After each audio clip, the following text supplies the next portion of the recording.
All right, we're gonna begin. the Okay. meeting. Talk about your building. Today's November 2nd, 2000. Whatever you want us to. Hi, Chief. How are you, sir? All right, This is the great. I don't know. legislation committee of the Thanks, whole. Mike, I appreciate it. First, I want to ask, Firegate came in, yeah. I want to ask the council members if, the opener is probably 10 minutes. if anybody wants to discuss anything that's in committee right now. We have 1, 2, 3, 4, 5, 6, 7, 8 pieces in committee. Whoever's here, I know we're missing a couple. All right, so we're going to move on to a couple other things that a couple of council persons requested a few people attend the meeting, and I appreciate the department heads coming for some of the questions that the council's looking for some answers on. So I think we're going to start first with Heather and Mike Mahoney. I think that there's some questions going to be geared towards some other things that are going on in the city that I know Councilman Colosimo Testa has some questions. So I'm going to turn the floor over to Councilman Testa, Samantha Testa, and then we'll go from there. Do you guys just want to start off with an update first? Of where Sure, you that'd are? be awesome. All right, go ahead. I passed out something, a quick briefing as to where we are on our police station to date and our fire department central. As you can see, our police station, you gave us down at the bottom half of that, or the bottom of the top half, borrowing authority for $2 million. We also had money set aside in ARPA for HVAC. We set aside $1.5 million. So for this exercise, I split the money just because of where it can go and can't go between the departments. We balanced out literally for the police station, but I've carried it down to the fire department. So you can see where we are to date. What I do want to mention, you may recall this time last year, or maybe a little later, I came to you and asked your consideration in restricting $500,000 of fund balance, because we knew that these projects might go over. We weren't quite sure what the estimates were going to bring us when we put them out to bid. And so there's $500,000 setting aside for police, fire, and DPW improvements. So as of today, if we're actually going to be over this amount of money, I will be coming back to you to utilize some of that restricted fund balance. We have contingency built in here. I just don't know where it's going to land. We've had escalations. I will say on the police station, there was a steel beam that needed to be installed that was unexpected down in the jail cells. So that was an extra add-on that we didn't expect. Likewise, in the fire department, at Central, there was a fire escape that was deemed not to have met codes, and that was an extra add-on. 2 things that we didn't realize were happening. So I'm actually, even though we're over, we do have the funds to cover this if need be, and I'll be coming back probably in January, February, as our numbers are just firming up a little bit more. So I don't know if you have any questions on those 2 projects. I will tell you they're slow going. We meet every 2 weeks with all the contractors. They're very slow going. They can't get materials, a little bit of a struggle from time to time with employees.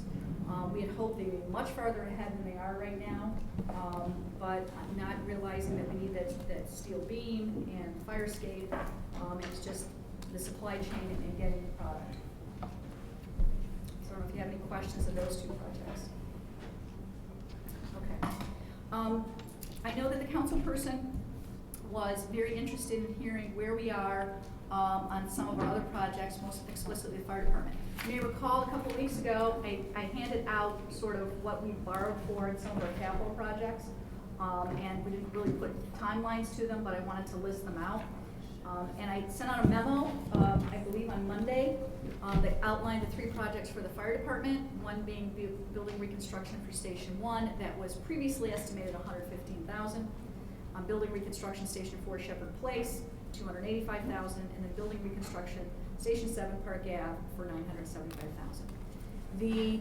The Whitesboro Street, we hired Bonacci. We went out to RFP. We actually still had him on RFP. He responded previously. We decided to utilize his services because now Bonacci has a keen understanding of what's happening within the fire department, what the needs are. He then had his staff go out and put together an estimate of where he thought that he would be, or where we would be. And as you saw, as the report that I provided for you, it came in at $373,000, which is, $260,000 more than what we had expected. Yes. So I don't know if we want to start there, councilperson, Sure. as to why, number one, we sit here and we're $260,000 over what was originally estimated, and number two, you all approved borrowing capacity for this project in April. So why are we sitting here in October and we still don't have bid specs? So I don't know, Mike or We Scott. discussed that last week. We did. So we need the bid specs, we need to push it, and then we'll put it out to bid, but I have to have funding source first before I can put it out to bid. The other thing I can add is that, as we know through the stuff that we have been bidding this summer, everything is coming in way over what the estimated bid is. So and that's a major concern. We've had to go back out several times on projects that we never thought were gonna be as expensive as they were. We've had to cut things. It's crazy. We've had to cut things. The mayor felt it important that we don't cut anything on Whitesboro Street. We actually added, to the original list that we had, we added the stairwell. Yeah, so there's two things that, when we were going through with the engineer and architect, there's two things that he identified that we really need to work on. Obviously, the stairwell, main stairwell from the apparatus room floor upstairs, it was built in 1904. It's been in constant use since 1906 when the building opened. There was horses there. The stairs are a little worn. They do need to be rebuilt. They're going to try to reuse some of the original components on the stairs. They're going to have to do that. And the other thing is that because we have sleeping areas above where we park the fueled apparatus and there's no sprinkler system in the building, it's in fact a combustible stair and a combustible ceiling in the apparatus floor. I do feel strongly that we need to provide our firefighters with a secondary means of egress in case there is a fire incident on the apparatus floor. So the addition of the fire escape is That was at the rear of the building, correct? it's going to be on the side of the building. On the side. If you're facing the building, they determined that the best place for that is going to be on the east side of the structure. Okay. Because towards the back of the building, it's going to give the shortest distance from the bedrooms to the fire escape, and also the brick back there is more easily removed than if it was towards the front of the building where there's limestone features that are significant for the structure. Any questions there? No, the only thing I had was, does the original bid that you put out, does that same person still have it, or are you going to look for somebody else? That he The bid can't for get the materials till The what, bid for the 2023? architecture, we have not put out this project out for bid per se. We've only gotten the estimate. We're waiting for the bid specs. They're expected in the next 8 weeks or so. But to answer your question, we'll be putting it out to bid, we won't be adding it to the current contract. Okay. Yeah, that's going to be a fresh bid. Working with the architect, they have to get HVAC drawings, electrical drawings, mechanical ventilation, What things like happened that. to all the money that we spent and all that? I think it was Chief Clark put all that money into all those architectural designs. So, No, didn't we have all the? There was never any drawings or design. $30,000. $75,000. I mean, what was that for? Nothing? There was a study in 2013. There was never There any was 17 drawings. studies done. There was never any drawings done. There was never any drawings, redesign, or We anything. didn't, we spent $75,000 and no drawings? There's no. I mean, it's not your fault. You I'm mean just in the No, past saying couple it's of a years, little- or was this before No, I that? mean, This was before. Yeah, there are no drawings. So right now, we're in the design phase. We have the design done, and now they gotta break it down into each one of the parts of the bid. So you'll have a general contract that goes for rebuilding the bathrooms. You'll have a plumbing spot. You'll have a HVAC spot. It's pretty in depth. It's much more. I've learned a lot, and on this project that we're working on at Central is much more in depth than any of us anticipated. So we're kind of learning as we go. The architect is working on it, and as soon as they get the approval,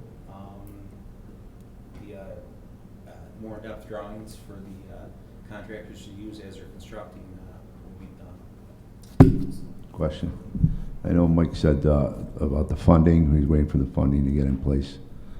Where are we gonna get it, or are we gonna, I know did we bond for it, and we're gonna So we initiate a haven't bond? actually borrowed the money, you gave us bonding approval, but because we knew we were gonna borrow for it in January, so it's not really about that. As long as you give us bonding ability, we can go ahead and spend, or at least encumber. But what I had asked for, and I know my memo may have been a little confusing, I don't wanna come back here. I'm not ready to present a full capital plan for next year. So what, in talking with bond council today, we're gonna have to come back, if you're willing to go forward with the project at 373, and that's an estimate, so maybe we bring it up to 400. We would have to come back with a new bond ordinance for just that one. But I will commit to you, we're not gonna start Park Ave, we need to get Shepherd, that was the order. It was Whitesboro, Shepherd, and Park. So I don't wanna go out and have extra bonding capacity, just go do Park Ave, when we don't know how much it's gonna be. I mean, if you look at that number, it could be double that. So what I'd like to do, if you're comfortable with it, is come back with another bonding ordinance explicitly for Whitesboro Street in 2 weeks, and get it up to 400,000. And then we'll commit, we'll do Shepherd next, but we'll hold off on Park until we get a better number, we understand where we're at. And we're still in the supply chain problem, so. So both Shepherd Place and Park Ave, the designs or the initial design considerations are done. Now they're at the estimator. So the estimator takes a look at the design, develops a budget based off of the amount of work, the scope of work, and then we will get back a rough number on what they're thinking that the cost is gonna be. So if you're open to For that, both stations. we'd like to come back with a bonding ordinance for 400 explicitly for this one. And let me just ask a question. Do you plan on utilizing all of the ARPA funding for the projects that you have? I mean, would that be a possibility we're not gonna get to all the projects that you have listed for ARPA? I mean, why are we bonding, I guess, unless we know for 100% fact that we're going to be utilizing all those funds? So we still have $500,000 of unallocated ARPA left. How much? 500. Huh? For only for the fire. No, for all of ARPA. For all of it. Yeah, for everything. So everything else has been allocated. Did the council at large get their 200,000 apiece now? They haven't spent it yet, not all of them. Some people have spent, Councilman Beatrice, he's been pretty active. Oh, I know. And so has Councilman Miola, but. Got complaints, got yeah. complaints on both of them. No, I'm just kidding. In spending.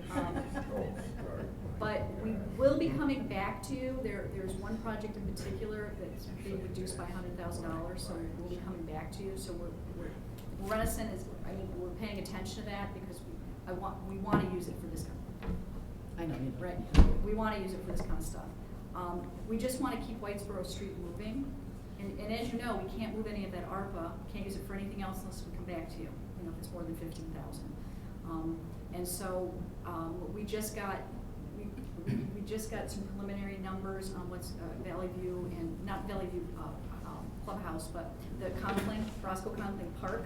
So Mayor's taking a look at that. So there may be some movement, in and of those other things, but we don't have those numbers as of yet.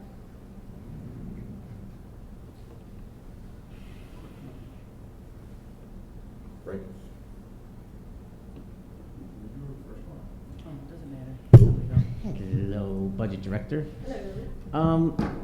We took out a bond with a whole department, is that correct? You say hold department. Did we take out one bond for each station separately, or we took out one bond for all the stations? What we did was, each separately, they're each labeled separately. They're labeled separately in the legislations, So, and this one I did not know until today. Okay. Most municipalities, when they go to put out bonding resolutions, they don't do specific purposes. Correct. right? That's what I thought we did in Yeah. general. Yeah, we did general, we did not. Okay. We did specific, which So- we're gonna need to change that. Okay. And so I didn't even realize that, but as I told the mayor, we can't just willy-nilly move money back and forth. We need to be down and advise you, that's all about the transparency of all of this. Okay. And so I found out late today from bond counsel that it was for specific use, and therefore you have to do a new bond resolution for a particular project, or I can't use any money from anywhere else. All right, so we're going to keep each station separately from this day forward for at least this bond section. Especially because for the accounting of it, when you start mixing things in, and when we do that from time to time, and then we get confused, right? You throw things into parks versus this, if we just have parks improvements, right? You kind of lose track, you double count. So it's kind of better to just make sure that they're all separated. Okay. Just a quick question to Michael. Michael, did you contemplate not the Taj Mahal staircase? Maybe we can get him a good, sturdy one that can handle big pound, Well, 400 pound, whatever they gotta do. The staircase is totally out of compliance, and it really should be enclosed. Oh, I'm not saying that we have to replace the staircase, but are they replacing it with the same hardwood? Because that's gonna be crazy cost. What staircase are you talking about? The one in I'm assuming Whitesboro. he's talking about Whitesboro. Whitesboro. Interior? It's not even a staircase No, they're anymore. gonna try to reuse. On the bar. It's disgusting. Yeah, they're gonna try to reuse some of the original. Hardwood? parts. Yeah, Okay. As much as they could, but it's gonna get new treads. Gotta get new treads on it. Yeah, it's gonna get new treads, new risers. Okay. I disagree. Yeah. I think it should be enclosed. Well, doesn't historic scenic have something to do with that, sir? No, I asked about that today. They Should did we not, they did not deconstruct it? cover that area. Fire center. They only Save cover the Genesee staircase from Street and then 1904? off on Franklin There's a Square, fire, man. some streets out there. It does I'm not one of cover the guys those that puts all this shit out. I did do a little research, council person, you had brought up a couple of weeks ago about design build, Yeah. and we don't have the authority to do design build. Do we have to give you authority to do design? No, it can only be given by the state. The state actually just authorized design build themselves for the I-81 aqueduct, viaduct project right through the city of Syracuse. But it would be the state that would have to give us that, and they haven't given it to any municipality. I checked with OSC today. Councilman Beatrice. Councilman Beatrice. Yeah, just, if I missed it, just forgive me, but, so, we passed the budget in April. You usually come down with your other capital project in May usually, right? It's a little bit after, Well, you actually passed them in April. in April. Don't you come back after with it, with the actual capital project? It's No, not we- right in the We amendment. actually passed it, you actually passed it in April, so I actually have the list. Okay, here. so Yes. that, my question is, now we're in November, Mhm. and you guys probably said why.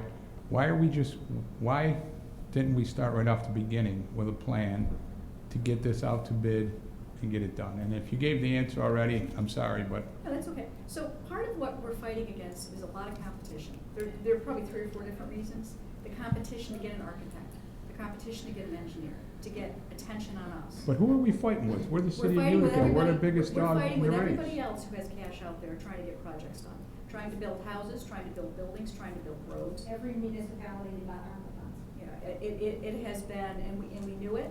I mean, even on these 2 projects for the fire and police stations, we only had a couple of bidders. This time, 5 years ago, we would have had a dozen.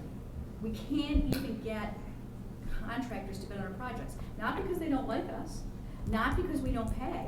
We do all of those things. They like us. It's that they're so busy between the school districts and all the money that they got. I mean, and so that's number 1. Then we have number 2, supply chain problems, which we hate hearing about. But that's got nothing to do with the bid, the supply chain project. Yeah, but why are you We gonna bid also on have- something if we you don't also have have- material for it? We had to put out a bid just to get the architect legally in the first place, which is part of it too. And then you have to give me the authority to go to bid. I mean, we're working towards it on Whitesville Street. I mean, I just need the bid documents. I do the front end and we'll put it out. So we're getting closer on it. Just not there yet. And where are we with Valley View? So Valley View, kind of 2 different things going on. First, we have the Valley View Clubhouse. So there was, we hired Phil Sabera to come in and come up with a rendering and a plan and bid specs. Bid specs went out.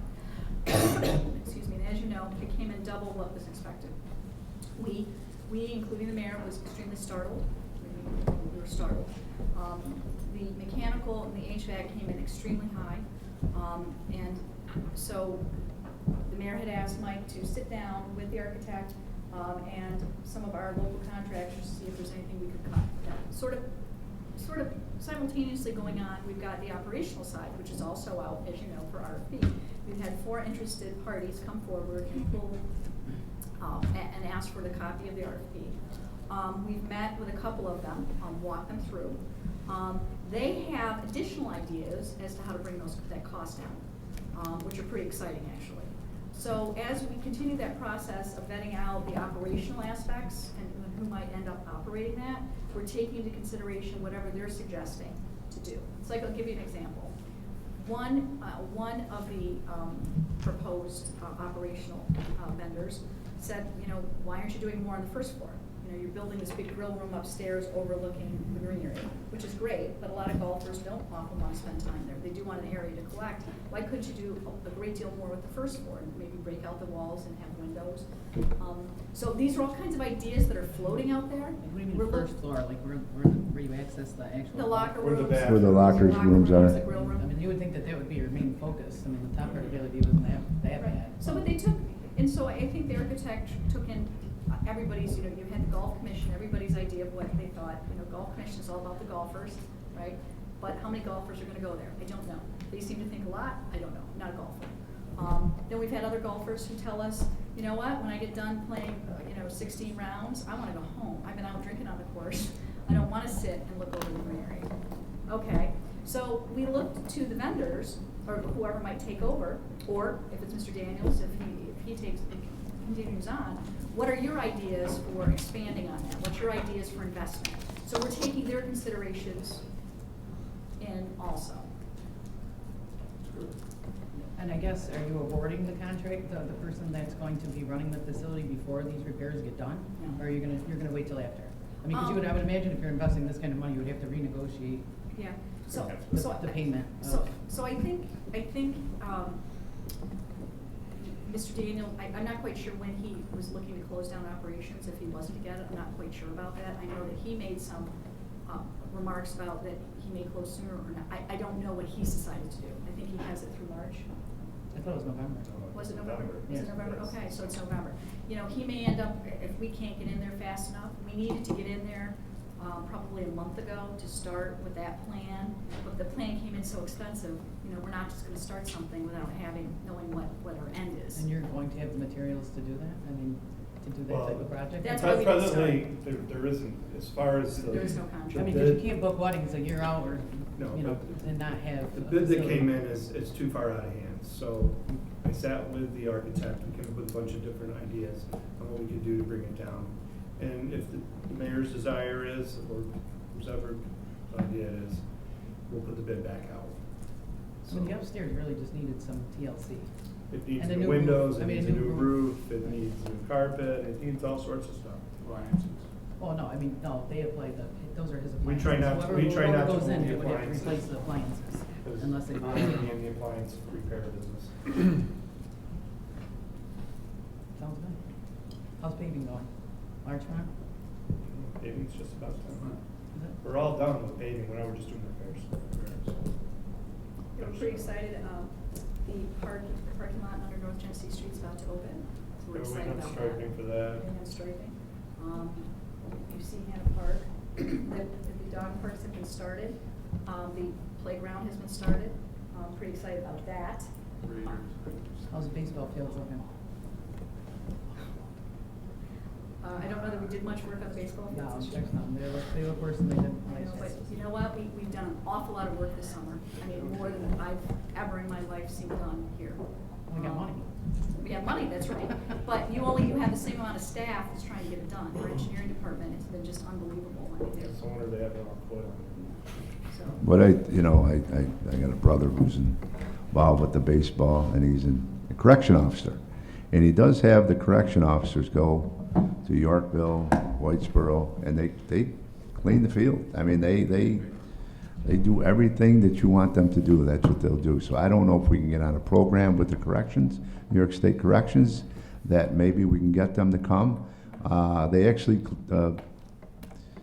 took all the weeds out of the baseball fields now. I know it's going to be winter, but it'll make it a lot easier in the spring if they did it now and they gave them something to do, and they're on a work program, and so it might work out that we can get a crew or a couple of crews, to do that. If it's not now, maybe in the spring. So. Yeah, we were down a couple of employees in our Parks Department, having a very difficult time finding employees for parks. We still are down a couple of employees, so. I mean, you got those beautiful facilities now at Proctor Park, and the baseball fields are just. Yeah, we have to. Yeah, I mean, at maybe. least the investment. I mean, a couple turf fields or something like that, because then you're not taking away that maintenance of having to worry about something. I know. The all-inclusive turf field came in at like $3 million. Did it? It's a good investment, though. Even if we do, I mean, how many fields do you get That's out just of the that? estimate, it wasn't a bid. That How was the many estimate. fields do you get out of it? That's, I don't know. I think That's it was one. I That's think it was one for one, him, yeah. for him. One field. For the, so 3 the thought million. was, I'm in the wrong business. and that goes too far, but the thought was, like, the main field there at Proctor Park could be that kind of synthetic surface that you're talking about, and then $3 million. Yeah. Any other questions? How much did Duango's field cost? 3 million. I mean, it's a football field, you're talking the same amount for a big. Yeah, but I it mean, was, it's a no, little- but it's little one of those, excessive. it's one of those, what they had asked us, so we've met with Little League officials several times. What they had asked us about Proctor is that the field surface itself be handicap accessible. So that at Proctor, they have somebody there, somewhere there where kids with disabilities can play. And that is expensive, because the whole infield, and it's a special surface that they're, No, I understand what you're saying, I'm just saying, if the whole football field costs $3 million, I mean, maybe we should be looking at somebody else to train. That's it, I'm done. No other questions for Heather or Mike? All right, well, that concludes their version, their session. If you're gonna stay, it's fine. If not, I don't think we're gonna ask any more questions on these matters. The other is, I know Councilperson Friend wanted to go over the data regarding incidents in the city, shootings and whatever else that we have going on in the city. So we have the police department here, and I'm going to turn it, they can give us a briefing first, and then we could ask questions of the council. So, Chief, if you want to have one of your members or yourself, whatever. Sure. So, last council meeting, the chief asked me to provide the council with every quarter we get a report spelling out the number of gun violence incidents that occur, not only in the city but statewide.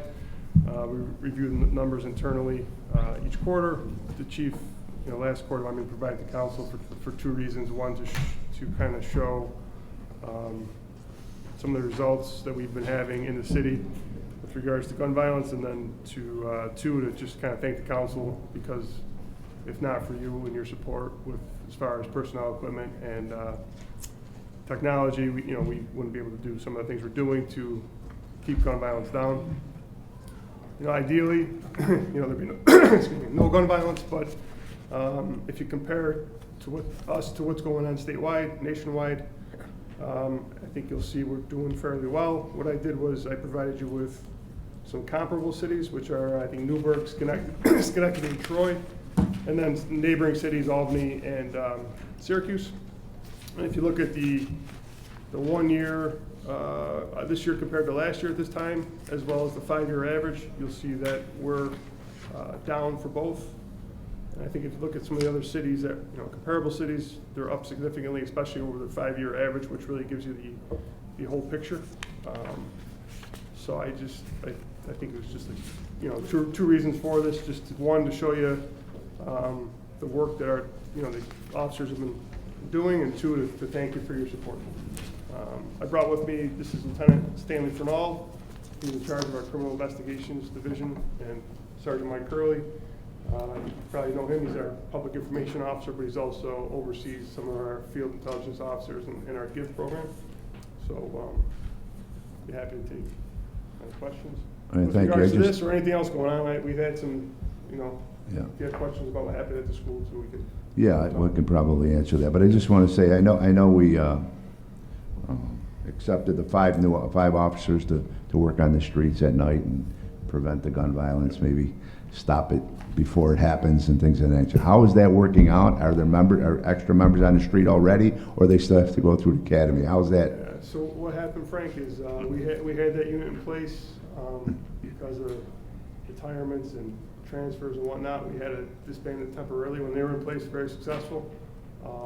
With this academy, just It's hard to keep up with the Yeah, pace. try to keep up. They're on the FTO program right now, the newest hires. So we're hoping, we just canvassed for the gun unit again. So we're hoping to put it back in place very soon. Good. It's going to be an ongoing struggle. We got to balance. Keep Our it fully primary manned, function is right. to answer calls, right? We got to have officers answering calls. At the same time, give guys time off, guys and girls time off. So it's a balance, but we had it in place. They did a great job. We're putting it back in place very soon. Very good, all We're right. constantly trying to keep up. Yeah, and does the sheriff still come in, his units and things of that, you know, So- any other units come in? They come in, they came in to assist us with that gun unit. They were there every night, to their credit. Once we had to temporarily disband it, they stopped, but they'll be coming back once we put it back in All place. right, good, thank you. Councilperson Friend, you have the floor. Thanks, Chief. So we track three things, right? So we track incident in which anyone is injured, and then the number of people injured. So you could have one incident, but 2 people get hit. And then the number of people killed, right? Those are the three things we track, right? Correct. So we don't track, and why don't we track incidents in which somebody fires a gun and they're luckily a very lousy shot and they don't hit anybody? We do. Okay, so but that's not It's reflected just not a part of this here. report. Okay. This is what's required for GIVE funding only. Oh, This I is what see. the state Okay. requires through DCGS, just for this particular funding source, Okay. what they want. We track All of it. hundreds of other All of it. gun-related Okay. incidents. too. Just through the Crime Analysis Center, Yeah. we can provide just about any data anyone wants with regards to crime incidents in the city. So This is just- I'd be interested in that, in terms of adding it on to this, so if you could get us that would be great. The reason I guess I think that's relevant, and I mean, you track everything because it's all relevant one way or another, right? But it seems to me that it's relevant to how safe people feel, right? So whether somebody gets hit or not, if they know people are out there firing their guns, even if they're not hitting somebody, it can still, of course, add to people's sense of lack of security and safety. I think Lieutenant can answer that a little bit So for you. you're looking specifically for instances where a firearm was used illegally and we made an arrest I think without someone being hit? Not necessarily an arrest.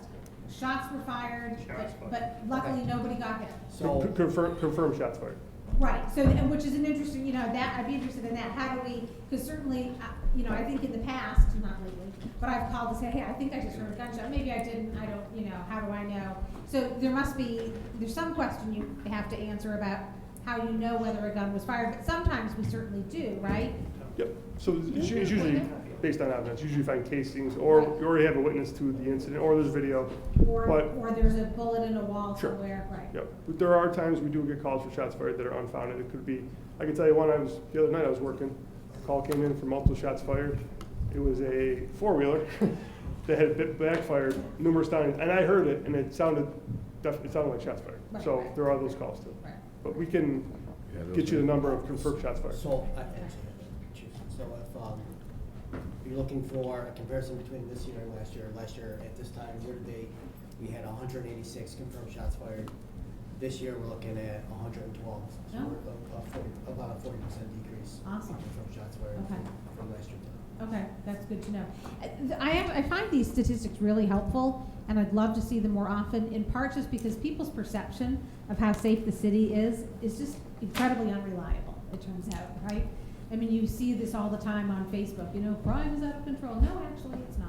Well, that's part of the reason too, that it's these nice are to really see, helpful. I mean, listen, again, no, ideally there'd be no shots fired, but you do have to compare us to what's going on, Right. the trend statewide, nationwide, and if you look at that, it makes us feel a little bit better about Right, ourselves. what we want to see is patterns, not Yep. patterns and trends are what's interesting and Right.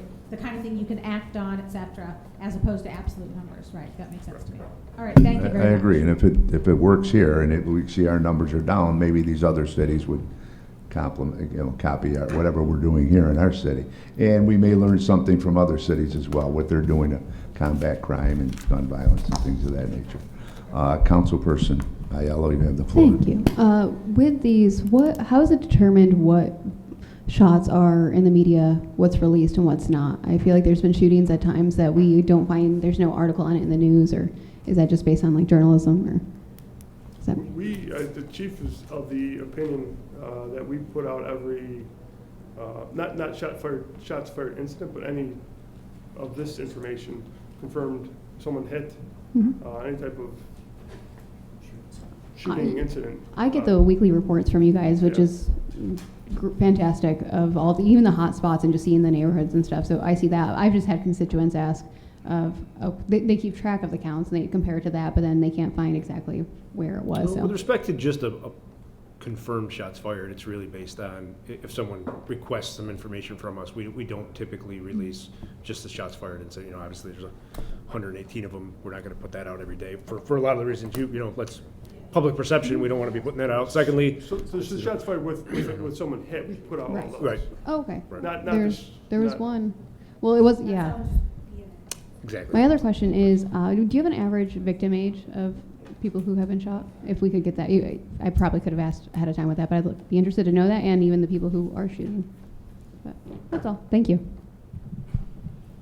Thank you very much. Just tangentially and anecdotally, unfortunately, our primarily shooting age is now below 18, and with raised age, it's very difficult to have any punitive sanctions with them. We're trying some things through family court and probation at this point, but most of our offenders are reoffenders and have been caught with multiple weapons this year, and so it's kind of an uphill battle with the raise the age in our gun offenders currently. So the number of shootings and the number of shooters actually correlate? Yeah, Okay, for sure. thanks. I have a question. Maybe if the public is listening, they could. 1 quick second, I'm sorry. I was just told on my contractor, they did something with the lights, there's no lights out front. So, Out front. be very careful going out in the dark. I'm We're gonna get moved on. carrying tonight, Mike, no big deal. Just wanna let you know. Everybody has a cell phone with light on, they might need to use it. But I did Thank you. notice Thank that you. the birds are back. Yeah, they are. We were actually working on it the other night, trying to. And I notice sometimes you see it on the internet. I know you give UPD updates if you get somebody off the street or they had a illegal firearm or and maybe a ghost gun or something like that. So let's just say you catch him with a legal firearm, 17-year-old kid, and you got his picture there or whatever. And what happens after that? Once they get caught, tell us the process. What happens? Are they released immediately? What's the process? So maybe the public would know a little bit So, on you know, how you handle it. The mere possession of a loaded firearm, according to one of the 13 required adult sanctions in family court, is not one of them, right? So the possession of a loaded firearm, or a CPW second, what we call it, is not a qualifying offense to charge an individual as an adult, according to the new statutes. He has to commit harm to someone else with that firearm. So and realistically, there have been multiple individuals who've been arrested with loaded handguns under the age 18 who've been immediately released. And the released, I didn't hear the release back. Immediately released back to the care of a guardian. So I can tell you about one incident that was in the media recently was the 2 individuals that were shooting at J and 2nd Street. Yeah, they're in the car, they're shooting each other. No, they were bicycles. Yeah, bikes. There was a foot pursuit afterwards involving our officers. Those 2 individuals, one was released, one was remanded, and then once it was reviewed at family court, the individual was released, was taken back into custody. So there were some circumstances where those individuals who were both under 18 were remanded to secure detention facility based on how they used the firearm. One other question. All right, you catch the kid. 2 weeks later, you get him again. 2 weeks later, you get him. Same process? You can't really do anything, or is it up to the judge to maybe at least get him some education on, you know, So there are not to do this? I very mean, finite, in my opinion, by design, there are a very finite number of holding beds in secure facilities for juveniles. So if a bed is not open or that crime continues to be a non-qualifying offense, they are going to get released with maybe probation, with a GPS bracelet at best, and they're pretty hesitant to put a GPS on a juvenile anyway. So again, it's, you know, to the credit of our GIB officers, and the unit that the deputy chief was talking about, we've gotten guys with 3 guns under the age of 18 since raising the age in 2018, and you know, unfortunately, as you can see, if they're getting caught 3 times, they're back out on the street reoffending. You don't have the same person 3 times. Exactly. Yeah. Thank you. Any other council members have any questions for the police department? Okay, Celeste, you're satisfied? Yes, I thank you. know you wanted to. All right. Questions about Proctor, Frank? If you'd like to discuss, sure, you could. I mean, Sure, might as well. I saw the video. It was on Facebook. I get my daughter sent it to me, and actually I forwarded it to somebody in UPD. But go ahead. Council person Aiello mentioned she gets a report every month. Is that something that she asked for? Yeah, I was asking for Can it. we get that too? That's a great idea. Yeah. I'm guessing that's Yeah, Somebody must have, the chief? I was just asking the chief directly with it back in the day. I'm sure they have the reports, and I'll pass it on to you. That it's just mine are just for my district that I asked for, but yeah, I can get one for my district. I'm sure. I'd like to see that too. Yeah, I'll find out what report Yeah, Katie I'll gets show from the you. chief, and I'll get them for all the districts. Thank you. Okay. Yeah, if you can give us a briefing on the Proctor incident a few days ago, yeah, appreciate it. Thank you. And just to follow up, can you give us that confirmed shots fired data that's similar to this? So I have confirmed shots fired data, I have average victim age of person shot and doing the shooting, if we can figure that one out. I know we can do the victim, average age of victim shot, we've done that in the past. And the report that council personnel gets, we'll get to all of you. Thank you. Good. Thank you very much. Okay, the Proctor. Quick brief overview, Monday, 10:50 a.m., there is a notification by staff where, initially that there was a fight. The gym physical education staff arrived to their, I'll say nothing else, heroic efforts. They were able to disarm the individual, separate the two parties, immediately call security. The suspect and victim were both separated. Suspect was brought into the security office and turned over to the care of the Utica police officers that were in there. He is 17 years of age. He was remanded to family court and put in one of those secure facilities that we were talking about. The victim suffered 7 different wounds, mostly to his hands, 3 to the back. Thankfully, again, superficial, justifying the charge of attempted assault first. I know we got some questions as to why it was just an attempt, but to have an assault first, you need serious physical injury, and the injuries that he sustained were not significant enough, or what's described as protracted enough, like long-lasting, that they would have justified an assault first charge. So he was charged with attempted assault first and criminal possession of a weapon in the 4th degree. We know that the individual with the knife came in through the weapons detection system. He's alleging, and we believe it to be so based on the video watching him enter up until the time of the incident. It was in his book bag. He retrieved it from his book bag just prior to gym class, participated in gym class with the knife in his pocket, and then as gym class was exiting, he targeted the victim in the hallway and subsequently stabbed him that many times. So do we have any explanation of why that magnetometer didn't catch it? Yeah, so I think the common fallacy is that it is. It's not a magnetometer. Exactly. Okay. It is not a magnetometer or, what's the other word? Metal detector. It is a weapons detection system that's based on a computer algorithm that has weapons of mass casualty or firearms. That is its primary focus. It has 8 different, A to G, right? So A is the very least, G is the most sensitive. A big part of why it was recommended settings on D was the expediency of getting kids into the building while catching what it was intended to catch, i.e. the guns and the bombs and things of that nature. We had a complaint last year that kids were waiting too far outside for 45 minutes in the cold, and they weren't moving in fast enough during manual bag searches. So primarily based on that complaint, this bid went out to this company for this weapons detection system. It is used primarily at Disney World, Disneyland, and major sports stadiums, which their main concern obviously is mass casualties. It's not individual checked. So what is it if it's not a magnetometer? So it uses partial computer scanning of metal, but it primarily takes the components of a weapon. It's the cylinders, the spirals, anything that might look like the outline of a handgun, and then it would generate, via the computer algorithm, a box that would highlight exactly where it is on that individual. Should the magnetometer turn red and the box highlights, that individual is taken out of line and manually searched at that location. It looks almost for images, right? I mean, Yeah, it's exactly. It shows you the image. So those, it's a probable profile.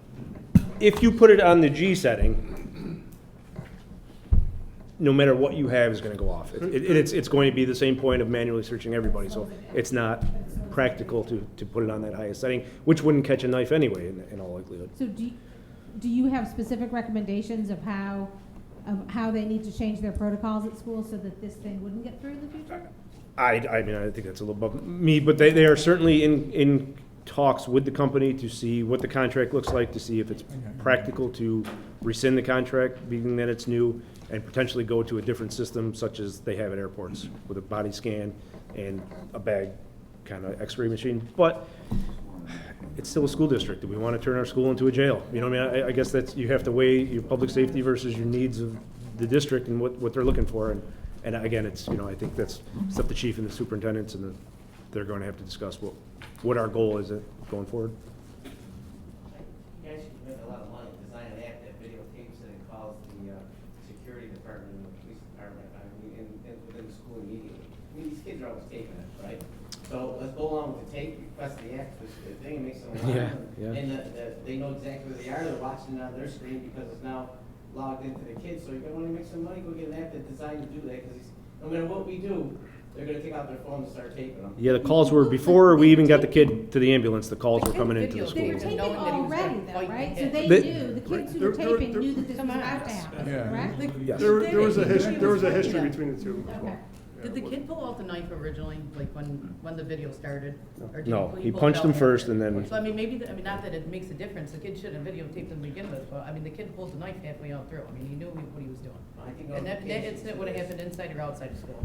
security. And I know we beefed up security in the no, it's schools, so unfortunately, it's a that's good. gigantic building. By the time security was even notified, that hallway is primarily used for egress from one hallway to a common area. It's not, Maybe you can you know. notify the teachers also at the same time, to alert to a certain area of the building. So would we Yeah. run out, leave our students in the classroom? All right, Councilman Beatrice. Yeah. Councilman Beatrice, you have the Two, floor. two things. Was there any, when you interviewed the two, was there any reason that they fought? Was there a certain reason? We are, in all transparency, we're exploring some group violent issues between what we call a J block, primarily consisting of Somali immigrants and Asian boys, because it's mostly Burmese. and Okay, and Korean. then my second question is, talking back about the scanners coming through. So are you familiar with like the scanners? Obviously, the scanners like they use at the auditorium are different than those? Yes, so- Because the only reason I'm asking, I worked there for a couple years, and they would come through and no matter what, it would beep, and then we had to wand them, and they would still beep, and then, you'd tell them. and, Very delicate, So yeah. the point of this weapons detection system was the expediency of kids through catching what we thought was the most highly prioritized weapons coming in. I think we realize now that maybe knives are more prevalent in the schools than guns, and I think the discussion has to be, is there an appropriate way to, again, not make it a prison, but have a deterrent effect that kids aren't willing to bring that kind of stuff in the building? I don't know. The whole goal, obviously, you can't, in the district, there's 11,000 kids, and in Proctor itself, there's almost 3,200. To wand and search every kid is just impractical every day. Councilman DeBrango, can I have the floor for 1 second? Any other questions? Yes? Oh, I just wanted to comment on what you were saying. I wanted to highlight something in what Joe, you just asked. This happens in weapons security, any IT security, everything. People complained about the inconvenience of the severity of the security and allowed this hole because they wanted more convenience. That's the issue that needs to be highlighted, so that if security is now heightened, parents aren't freaking out again because their kids have to wait to get into school. And that's the reality of it. Gotta find the balance, right? Yeah, I don't- exactly. All right, any other questions? Okay, I think we're done. Thank you very much for your time. Thank you. All right, we're going to move on, council. I just wanted to go over some rules of order regarding the committee of the whole. I know there's a lot of discussion from Right. fellow council people that we don't have council of the whole meetings, or, we should have more and all that good stuff. So what I just wanted to reiterate here is if you read 3-2-47, any council member who wishes to convene a meeting of the committee of the whole shall do so if they have obtained a quorum that has been confirmed by the city clerk to each council member via written notice provided no less than 72 hours before the meeting. So any member here, you sitting have here, well, I mean, that's what I'm saying. I agree with you. And also- I'm not disagreeing with you. I'm saying anybody could call a meeting. I mean, And I know there's some animosities between some people here, and if sometimes they're gonna show up and sometimes they won't show up. But I'm gonna give you my experience when we had the regular committee meetings, and it was the same issue. We had some council members that were on the council that just didn't get along. For whatever reason, they didn't get along. I try to get along with everybody on this council, but they didn't get along. So when that person called the committee meeting, their committee meeting, whatever it may have been, finance or whatever, could have been public safety, no one would show up, maybe one or two people, one or two out of the 9 council members. And you really didn't get the full effect of, everybody wants their questions answered. And so you sit there and you talk and you say, okay, we want to do this, we want to do that amongst three members. And then we get to the meeting and we have to bring that subject out again, and then other members of the council do have issues and they have questions. But they just didn't show up at the meeting, so we never had enough people. Once in a while, you get 4, and that's what we had, 4 on a committee. So that was one of the reasons why I like the committee as a whole, because everybody gets involved, everybody gets their questions answered, and then in the end, whatever way you vote, you vote. But that's the way it should be. So I just want to let you know that if you want a committee meeting, contact the clerk. She'll call us all up and say, are you available at this date and time? We're going to discuss whatever you want to discuss. But as far as my role here, I mean, I preside over the meetings, I run the meetings. But if you do ask me to bring some members in, I'll try to get them for you. Like today, we got it. We had 5 to 5:30 window. We have a 5:30 to 6 o'clock window for different personnel. So that was a good thing. I'll try to do the best I can. But I run the meeting. That's all I do. If you want to have your own meeting, you want to call a meeting, committee of the whole, feel free to do so. I mean, I'll try to schedule them when I can. I called the clerk today, she yelled at me. Well, you caught her on a bad day. It was a sunny day and she was cooped up inside. Mr. DeBranco? Anybody have any questions? Go ahead. So, Am I right in saying that's what it means, Judge? I mean, it says it right there. Anybody can call committee of the whole Anybody meeting. can call a meeting, but you have to maintain a quorum. Well, Whereas I before, you agree. didn't need a quorum in order to call a meeting, and I think that's the issue here. So I shouldn't have to rely on 5 other people because they don't like me to not show up to a Yeah, meeting. And it's very immature. let I'm me- not here to like people. wait a I'm not here to second. dislike people. I'm here to do a job. Let me And I think interrupt you that's for what 1 people second. realize. Can I interrupt you for 1 second? I've been doing this for the last 3 years. It was the way they did it last time, and now I've never never had a meeting one time, okay, that there wasn't at least 6 or 7 people here. That's, You wanna pat yourself on the back?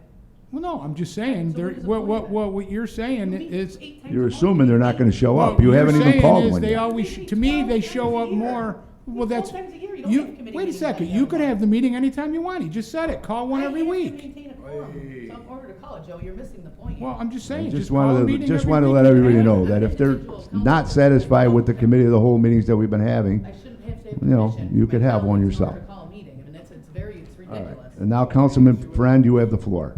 yeah, I just wanted to return to a different subject in terms of the stuff that's in legislation. I had one piece that's in committee, I'm sorry, not in legislation, in committee. I have one small piece. I think it was pretty clear that there was no appetite in the room to change the zoning code use table, correct? I would still like at some point in the future for us to revisit the idea of how we want to regulate the placement of gas stations in general, but I would like to dismiss I'm gonna discharge this tonight. Discard it? Just Okay. to get it out of At our committee. next meeting, I will have that legislation completed for the zoning code that will include the gas stations and convenience stores. Okay, so I'm gonna go ahead and just discharge this tonight, just on the general principle Got of it. keeping things out of committee that we're not gonna act on. That's right. Is that what it is? Yes. Number 26, yeah, okay. Okay. So technically our next meeting, we're probably gonna have to have a meeting maybe on the 9th or before, because the convenience store legislation expires on the 20th of November, and it has to get done by that, otherwise it goes back to the old legislation without There's a the. lot of process you have to go through. Well, there is, Frank, and that's it. I mean, it's a lot, it's a big document. I get, thank you. Wow, I appreciate that. Thank you so much. There's a lot of sensitivity going No, on. there's in this not, but I'm room just today. saying, I get it, it's a big document. It's been taking me a little longer to work on. I don't have the law department or. And it's just I wanted do to the work to reinforce, write legislation for me. to reinforce your point, because I know, just so everybody knows, and I don't, it's up to you, you guys are the legislators. When November 25th comes, we're gonna get 15 applications for corner store smoke shops. Right, so it's gotta get done in the next couple of weeks. It has to. Agreed. So, I mean, we kinda all agreed when we were going through the zoning code that the amendments that we were going to make, that I was going to put through, were the ones that, I marked them down, that everybody was in agreement on. So, I mean, it's taking me a little longer to get through it because I wanna make sure that I Well, if you need help, we're all here for you, so whatever we could do to help. I'll Is help. there anything else in committee that we can discharge? I mean, I think it's kind of a pain for the, it's a, Does For anybody the want to clerks to have discuss? to continually print all the stuff that's in committee, when some of it we're never gonna act on. Okay, we start that. Yeah. Melissa, can I Straight to that harbor point, but that. can I get point of order? Hold on one second. Oh, I'm Celeste sorry. still has the What is- floor. I didn't know Celeste, it was anything coming to else? the floor. That was all I had. I just do like the idea of cleaning things out of committee. Can you, Sam? since I got an orange highlighted piece of paper that said I can ask for a meeting, can we call one since everybody's here next Wednesday, at 5 o'clock to discuss the zoning ordinance? And please have the codes department here, law department, What's the date on and so on and so We forth. have That's the the- 9th. I won't be here. We have the West Utica Neighborhood Association meeting that night, but if you guys have enough people, you have enough people, so. What time's your West Utica Association meeting? 6 o'clock. Okay, so we can, I mean, I If don't at have a 5, problem at yeah. 5. I mean, I don't have to do Monday, I can do one, I'm we not meet gonna at do it on 4? election day. Listen, 4:30? I'm open. I can do 5, actually. No, I got. No, I forgot. If 5, I'll be able to make it. Syracuse. Council, if you don't mind, I don't think we have that much legislation. We can make it before the next council meeting. Yeah, but I'm not gonna have time to go over that legislation. You just said it yourself, Frank. I'm not waiting it, and then when it goes back and we have That's 15 fine. pieces of 4 o'clock is fine. application. 4:30, just give us a time and. 5 o'clock next Wednesday. Melissa, That's you'll what I'm do a asking poll for. and see who's available. As long as we have 5, we're good. Thank you. All right. All right, anything else? A quorum, I think Stephanie might make a point that she has. I don't know what you're proposing, but I would just note that whatever, if it's something to the zoning code, it's gotta go to planning board first, before you can do anything. when did that get in there? That was there a long- We did that process a long time ago. No, we didn't. If we ever amended the zoning code, Outside we the never, zoning code. we There's never had amendments to do outside it. the zoning If code and it's within the outside of the zoning code, if it's either with the licensing with the convenience stores or anything outside of zoning, then you can present it and pass it and do with it as you like. But if it's an amendment to the actual zoning code, it's gotta go for, a recommendation by planning board first. Can we extend the moratorium on that November 25th? I mean, not for nothing Yeah, though. I mean, we always do Where is that. it in the, they passed it in the new zoning code? They passed it in the new Same zoning more code? time to do what she's gotta do? Or should I just make an ordinance and amend it to convenience stores and repeal what was in the actual zoning code? I think we should I don't know, you have to ask. Well, I mean, listen, guys, I've been working on this since for almost a month and a half now, trying to get this all together because I was told that that's what I had to do. Now I'm doing it, now you're telling me I have to go in front of the Okay, planning well, board? why don't we have our meeting? Marcus said you gotta get it done by 12, just do an extension on it, that gives you time to figure out what's Let's the source keep of our it. mean on the 9th, see what you're gonna present, and Okay. see what, All right, what we we can do can that. and can't do. We can do Do a special meeting that. on 5 it? o'clock on the 9th. 5 PM on the 9th. Yeah. Can we extend it on the 9th first, but extend the moratorium? Yeah, we'll just have to put that legislation On the forth 9th, and can do we it for extend another it? 90 We'd have days. to call it a special meeting. We're really been extending it again and again. But who, then have But somebody don't get me challenge wrong, us. It's proactive, like you said. Yeah, if Marcus, if you wanna share any thoughts you may have, that'll help us guide for the legislation, that'd be great. No, I think it's in your hands. I think where we were last meeting, and what's my thought, is, like, I try to do what you guys think is effective, not what I think is, so people, what do I think? I'm just going based on what you guys say.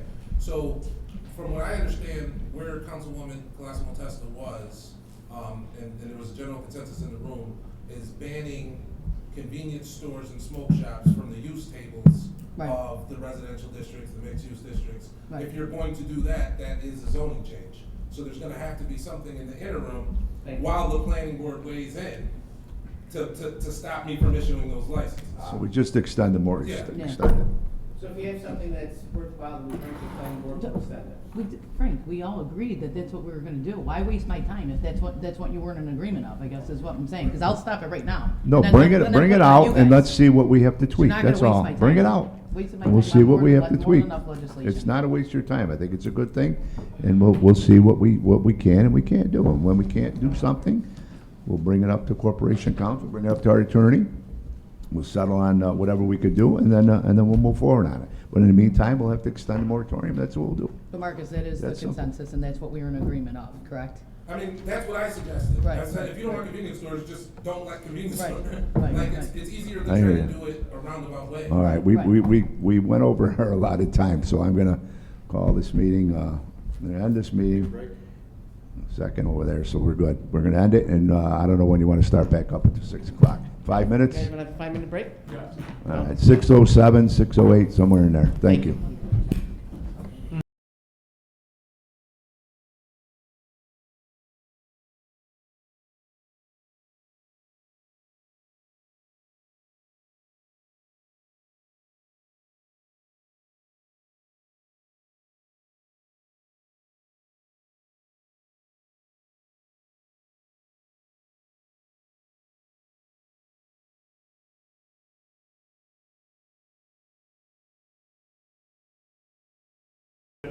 I'd like to start the legislation to be discussed in the pre-meeting conference dated November 2nd, 2022. We got 5, let's go, let's move it.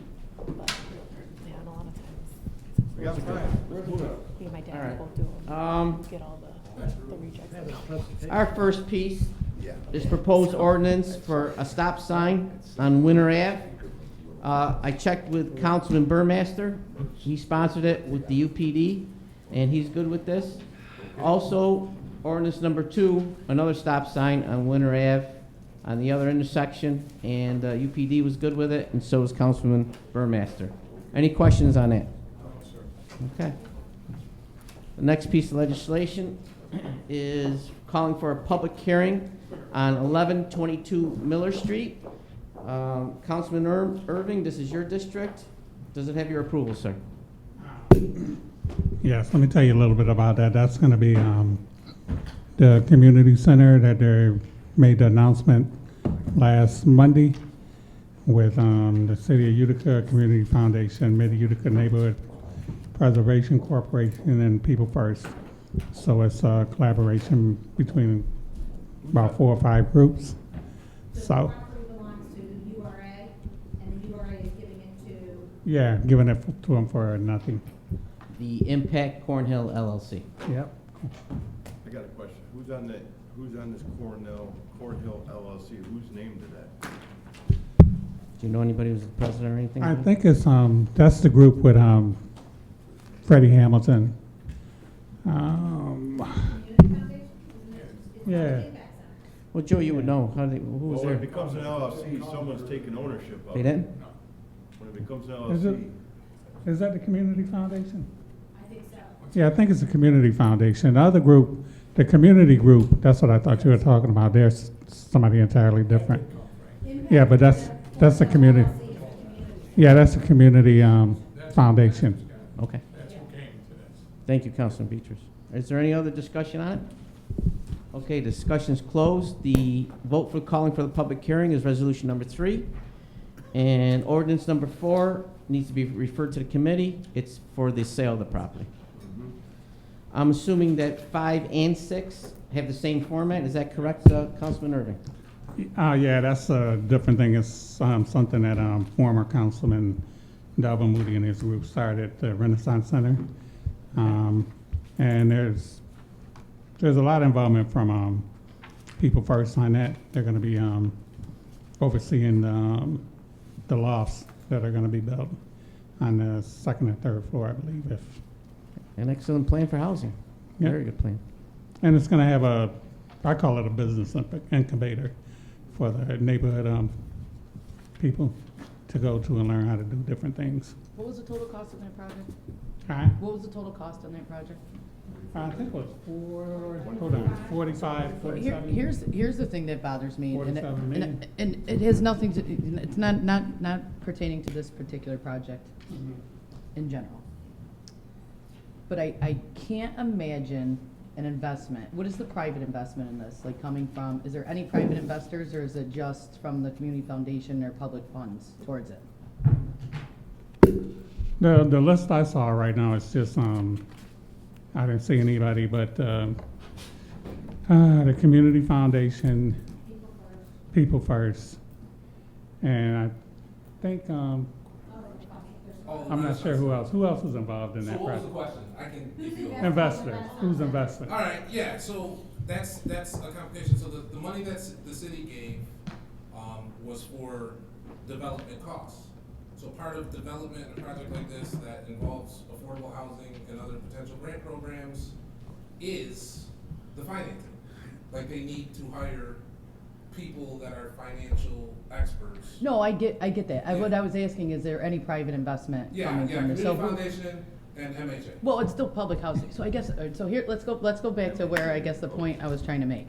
So imagine taking $45 million of, let's say, public or private investment, okay? And putting it into Cornhill, or wherever neighborhood there may be, all right? So you take maybe, say, I don't know, $50,000 a piece, right? Divide that. That's 900 homes inside the Cornhill area. They could utilize that to rehab the houses that are currently there. And I just guess that going back to the idea of public housing that was once torn down in those neighborhoods because they were trying to get away from that institutional look and so on and so forth, like housing vision, so on and so forth. I guess, to me, rehabbing a neighborhood should be an investment that we should, and I don't know, obviously, we don't know if the funds could be used towards something like that. I get it, but I guess taking that investment and actually investing it back into the neighborhoods, to me, would make more sense than investing $45 million into one center. And that's the biggest issue, I guess, I've had with any public housing, whether it be in Cornhill or. I agree with you. I made that point several parts of my life on a lot of that. This project, I believe, is a little bit different, although not much, and I know what you're saying. No, 100%, But I just want 100%. I want people to understand how this implements, because I don't want it to be misunderstood, because a lot of people spend a lot of time on this. The community has been asking, since I've been alive, for a gym recreational community center. And this group of people that met a bunch of times, about 30 people from the neighborhood got together, and they asked us for a Salt City Market style business entrepreneurial center. In order to sustain those things, the problems with them in the past has been sustainability. So we've had the Cosmopolitan Center, we've had the Boys and Girls Clubs. Nobody can afford to keep the doors open because they're so expensive to run, and nobody wants to charge the kids coming in. So the apartments make the sustainability for the centers. And then you talk about who's gonna live in the apartments, and part of the agreement in this is that there's a percentage that are, and we still gotta work it out with HRC, that are low income, but it has to be mixed income housing overall. So there has to be some market rate rents, there has to be some different target populations that aren't all just a projects-like population. I get that, and like I said, it has nothing to do with this project in particular. I guess it's the whole, idea of the housing. Like, I mean, I work at Watson, so I mean, I drive down James Street, I go, I see off of Elm Street, so on and so forth. And I guess just maybe the idea of possibly looking at any future investments towards, public housing should maybe be back in the investments into the actual individual. And we did, just for the record, and I'm sure you know this, we did put $5 million into residential rehab. As a city, so for people to be able to rehab their houses up to $25,000. Yes, they could apply. And the homeownership ran that for us. It was very successful. It was mostly ARPA money, but the city can allocate money to that. I get that. Council members, if you don't mind, the president would like the floor. The housing visions Would you wrap it up? was very nice with what they did in the rehabilitation of the homes. Okay. But Mr. President, you have the floor. I just had a question for Marcus, because you may know this. The first description of what you stated was going to go on James Street was, did you say Salt City style business incubator, storefronts, et cetera, right? Right. That is genuinely what we voted on when the money went through E&A. Right. So, through what procedure did the whole description of that project change and how that money was applying? I don't think the prescription, it was always for the same. It grew because after talking to the state, MHA, the state asked it to do more. The community foundation asked, hey, where's our money? And there was an opportunity to go. So the same impact project happened. It's just the community foundations and the West Street part was kind of added to their partnership. We had made a commitment to the first project, the Renaissance Center. Right? And that's the commitment we still make. But we didn't give any extra funds because there's a second project on it. It's just something they decided to I understand collaborate. that, but just for all intents and purposes, what we voted on as a project has changed shape. It now does have a different impact, short-term and long-term, on the neighborhood. And obviously, I would agree with the Renaissance Center, right? We voted on it, and everything that came along with it. But after the fact, just want to note that a lot of these things we decided early on did take their own shape after the fact, which I find interesting. That's normal, right? Is it? Yeah. Because now that money is going we're not to. running it. It's a private entity, right? Okay. So they change based on the feasibility, the opportunity. This isn't on you. I just wanted to ask you. No, Yeah, I know, yeah. and I think it's a valid point because if I obviously like one project more than the other. I have more concerns with the other, but at the same time, that's what happens because they're the ones running it, and I think they'll probably both be wonderful for everyone. But to be clear, though, they are connected now. These two projects physically. They've joined, to form a corporation between the two entities. No, but the building will be one as well. Oh, no. No, two separate. No, two separate sites. And they're looking to add more sites. One I on can tell James you. and one on Miller, correct? Yeah, they're looking to add more sites. So what will be the building on James now? Same thing. That building still exists. But it will be a combination of storefronts, business incubator, and apartments. Yeah, it always was. That hasn't changed. Councilman Irving, would you like the floor? I'd just like to say it did change from, because when they called me and talked to me, at first when former council person Moody talked to me, we just talked about the Renaissance Center. And then we started talking about a combination at the Community Foundation, and other groups started getting involved in it. So it did change, but it's something that I know the one group has been pushing for 8 years. So to finally have a news conference about it, the community was actually elated that they finally said something and put something on paper and showed us diagrams. So there's going to be a lot of questions about it, but I'm pretty sure that they'll be answered in the near future, hopefully. And I don't want to take the whole floor, but I didn't want to give the wrong impression. The Community Foundation project is the more popular project in the neighborhood. Right. They've done time and research and community relations and talking more than anything that's ever happened since I've been part of the city. I mean, they've had meeting after meeting, listening to residents, and people love it. They're thrilled about it.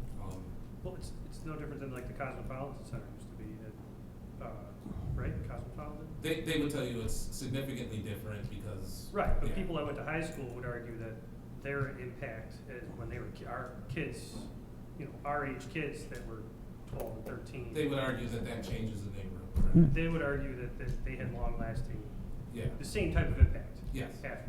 Right. Gentlemen, thank you very much for the discussion. I'd like to move, we're going to vote on number 5, which is calling for the public hearing for 313 James Street, and number 6, refer to committee. Our next piece of legislation needs a Thursday rule waiver. Anybody opposed to that? Nope. Okay, very good.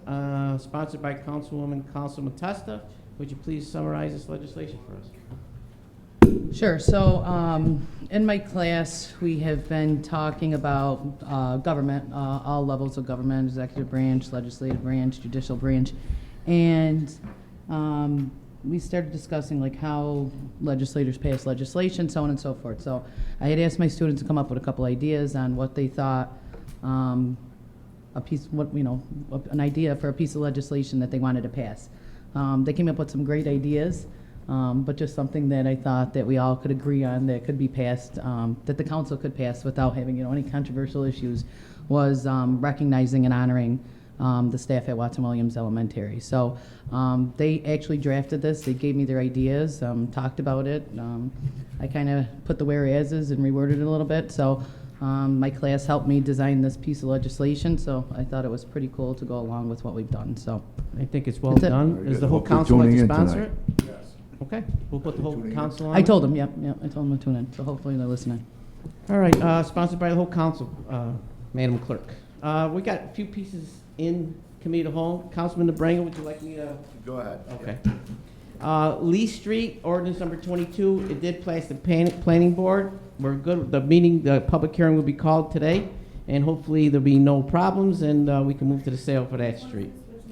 It's ordinance number 22, Lee Street. Next piece is ordinance number 24, Harbor Lock Road, same scenario. Public hearing will be called today. Hopefully there's no issues and we can move that for the sale. I think there's another one that needs to be oh, wait a minute. Ordinance number 6, that is the 2,000 foot rule. Is everybody good with that? It went through the planning board. We're good with the vote on that one? And we're on for public hearing on that? We Yeah. yeah, we're good with it, right? Yeah, we have a public hearing scheduled for tonight on that as well. Okay. All right, so we'll bring that out of committee also, and we'll vote on the 2,000 linear foot zoning change for the codes. There's also 2 other ones to discharge. Councilwoman Celeste Friend would like to discharge ordinance number 26. And if my colleagues were also good, I'd like to discharge the ordinance number 3. That's calling for memorial on the casinos. Moratorium. Any questions? I would like to memorialize casinos. Yeah. This is old. It's old. So that's over with now? Yeah. Yeah. Well, because I do believe that there's no need for it, and if I'm trying to get as many items out of committee of the whole as possible. We don't really need it at this time. We can always call a special meeting just in case we do. Is there any other business or any other Yeah, discussion? I guess you can dispose of the business app, directory app, since the city came out and released. It's resolution number 11? Yep, that they just did that today. And that's it. Okay. Councilman Neola, Mr. President, you have the floor. for Majority Leader. The one with the 2,000 foot? Yep.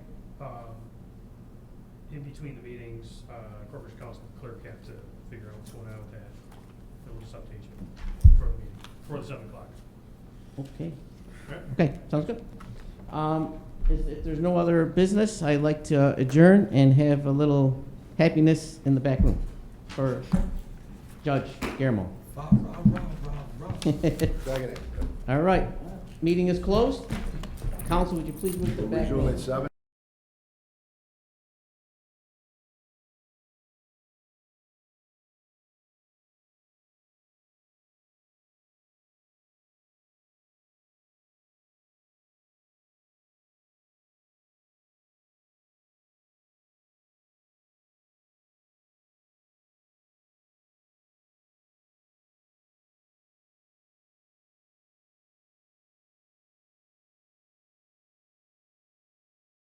It's November 2nd, 2022, 7:02. I'm going to call this regular meeting of the Common Council to order. Clerk, please call the roll.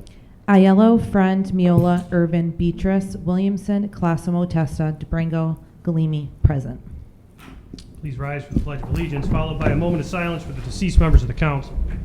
I pledge allegiance to the flag of the United States of America, and to the republic for which it stands, one nation, under God, indivisible, with liberty and justice for all.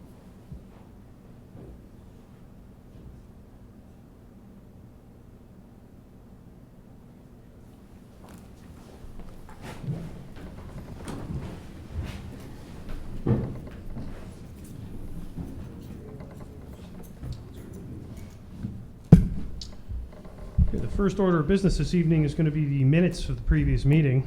They've been posted to Eco 360 for the public and the council to view. Do we have a motion to dispense of those minutes? Make a motion. Second. Second from DeBrango. Any opposed to dispensing of the reading of the minutes? Okay. The minutes have been accepted by the Common Council from the previous meeting. Next order of business this evening is public hearing. We have 2 properties to call a public hearing for. Proposed ordinance 22, proposed ordinance 22, accepting property in the Harbor Point area as a public street. It's Lee Street, and proposed ordinance 24, accepting property in the Harbor Point area as a public street, Harbor Point. No one signed up to speak on behalf of those properties, so the public hearing is now closed. Is there a motion to remove the first piece from committee? Make a motion. All right, we have a motion from Miola, second from DeBrango. Any opposed to pulling that from committee? Okay, proposed ordinance 22, Lee Street.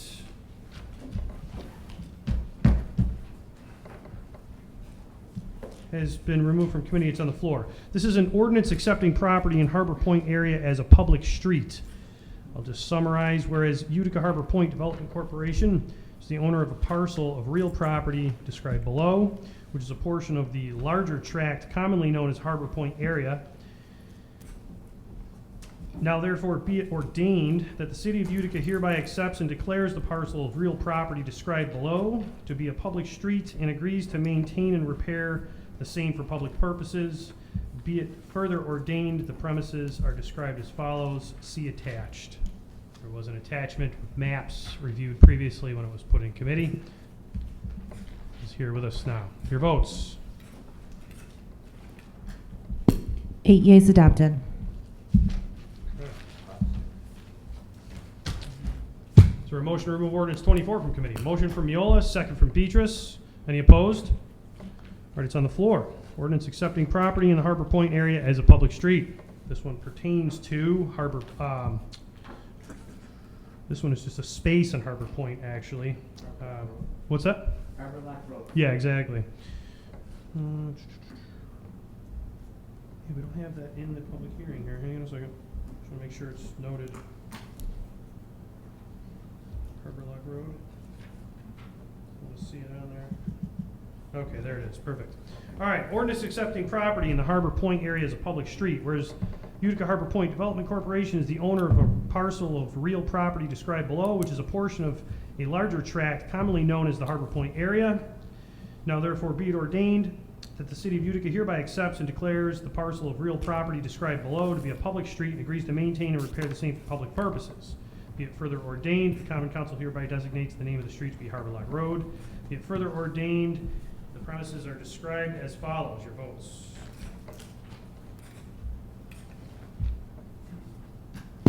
8 yeas adopted.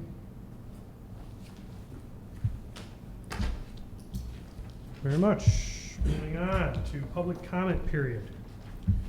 We have 9 and 11 people signed up this evening to speak. I apologize if I mispronounce any names. The first person signed up is John Moss. If you could please come forward. Comment Council has provided you a copy of Section 3244 Public Comment Period Rule. Are you in agreement with this? Yes, I am. Thank you. State your name for the record, and you may begin. Yeah, my name is John Moss, South Utica. Now, originally I'd come here to talk about the facts and the benefits of complete streets, but I'm sure you guys have heard those things a million times, and I don't want to bore you.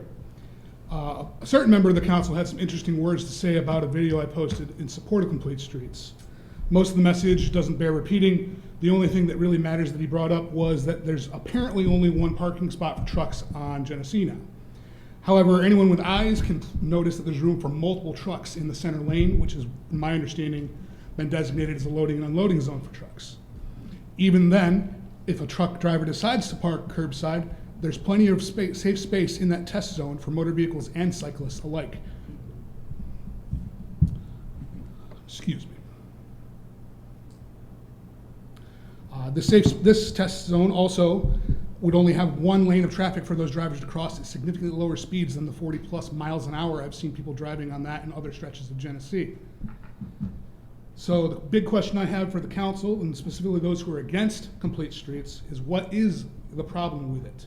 Especially since it is only paint on a street that makes things safer and nicer for all Utica citizens.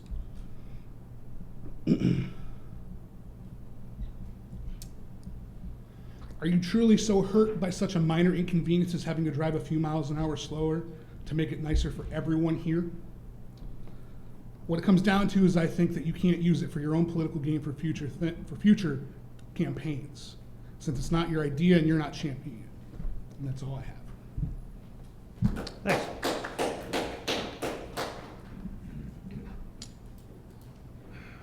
Next speaker this evening is Mark Reyna. Step forward.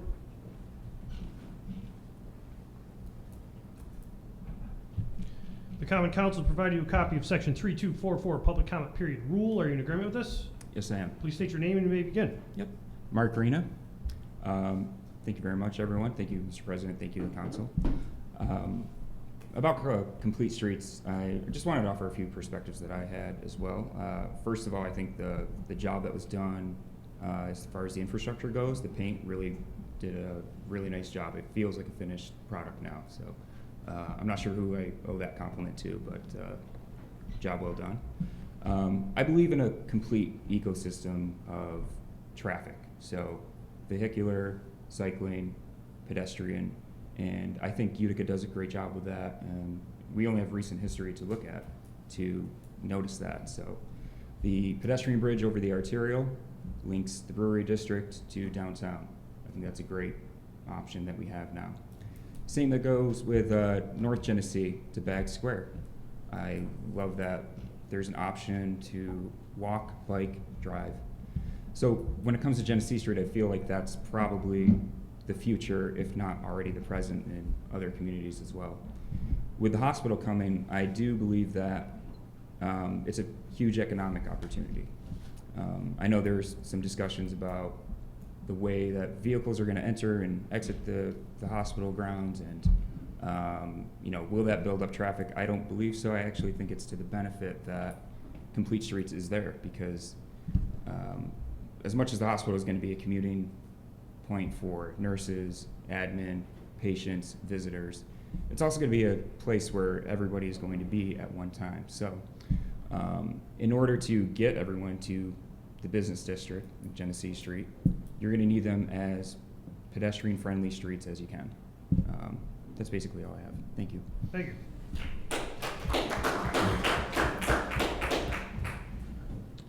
Ron Vincent.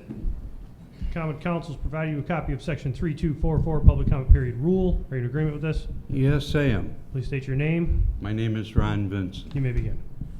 I'm glad to hear people here tonight speaking about the street project on Genesee Street. It's too bad that the city of Utica wasn't interested enough to get people's ideas before they made their decision for this test. There might have been a few other changes. I drive up and down Genesee Street at least twice a day. Early in the morning, like this morning, I'm going up, there's hardly a parking spot on Genesee Street, mainly because most of the shop owners and their help have used them up and probably going to be parked there all day long. Second of all, I turned around up at the roundabout up at Oneida Circle there and came back down, and just south of Stanley Theater, where it starts turning into the single lane, I had to come to a stop because there was a bus parked there unloading or loading people. So I stopped behind him.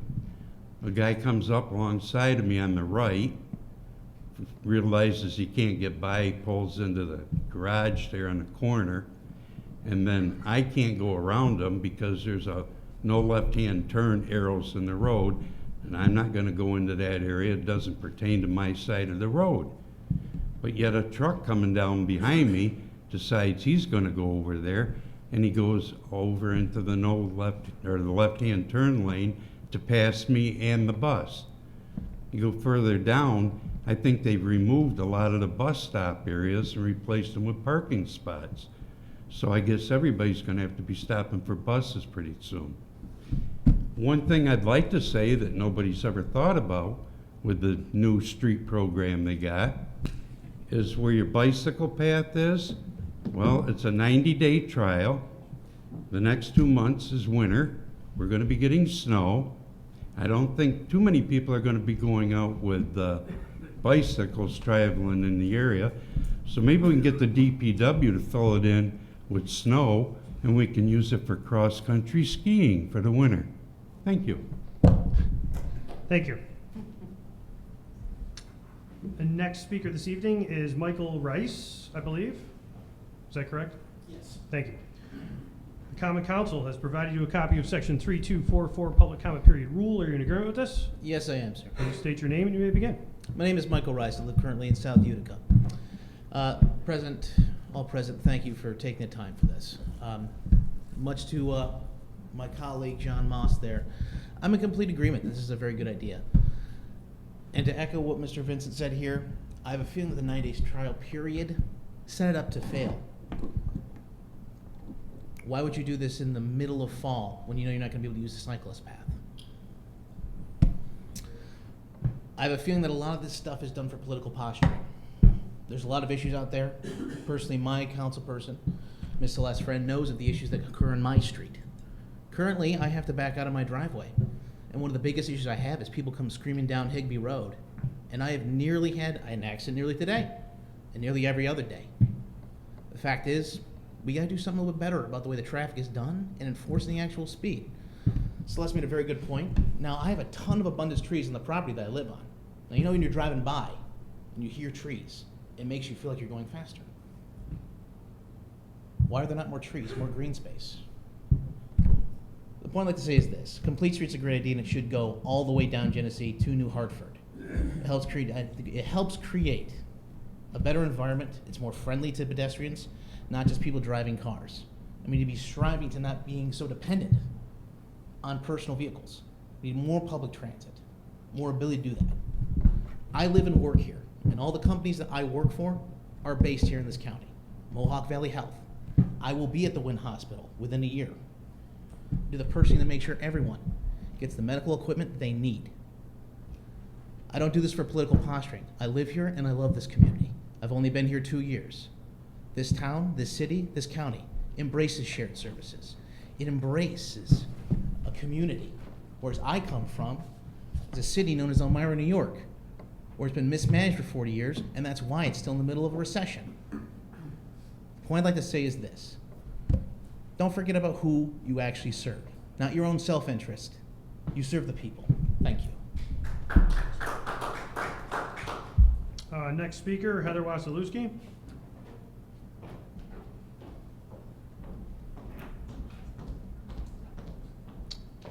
Common Council provide you a copy of Section 3244 Public Comment Period Rule. Are you in agreement with this? Yes. Please state your name and you may begin.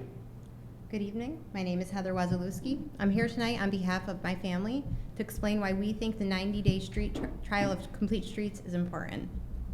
We've heard a lot of people criticize the trial. Some of those criticisms make sense, some don't. But there's one thing that most of those critics have in common. They drive. They have cars. They're talking about Complete Streets from perspective of parking or truck deliveries or how it will affect their commute. Those issues do matter. But you don't hear the voices of non-drivers. I've heard people say that nobody walks or bikes in Utica. A guy on the radio even said that only crack addicts ride bikes in Utica. That's just not true. I work in downtown Utica, a block away from Complete Street trial area. My job gives me the opportunity to work with dozens of Utica's most underserved residents every week. I get to see a community that's basically invisible to many of us. Most don't have the luxury of owning a car. You might be surprised at just how many of our fellow Uticans travel on foot, bicycle, and scooter, or how many have mobility issues that make it hard for them to move around the city safely. If you don't hear their voices on social media or the news because they don't have a platform like we do, the circle of Facebook friends doesn't include common council members. They don't know how to advocate for better streets. They just don't have the time. But their needs matter as much as the needs of our drivers. The Complete Street trial won't suddenly make Utica safe and accessible, but it's a small step in the right direction. Thank you. Thanks. The next speaker, I apologize, I can't necessarily make out the name. Is it Jadiel?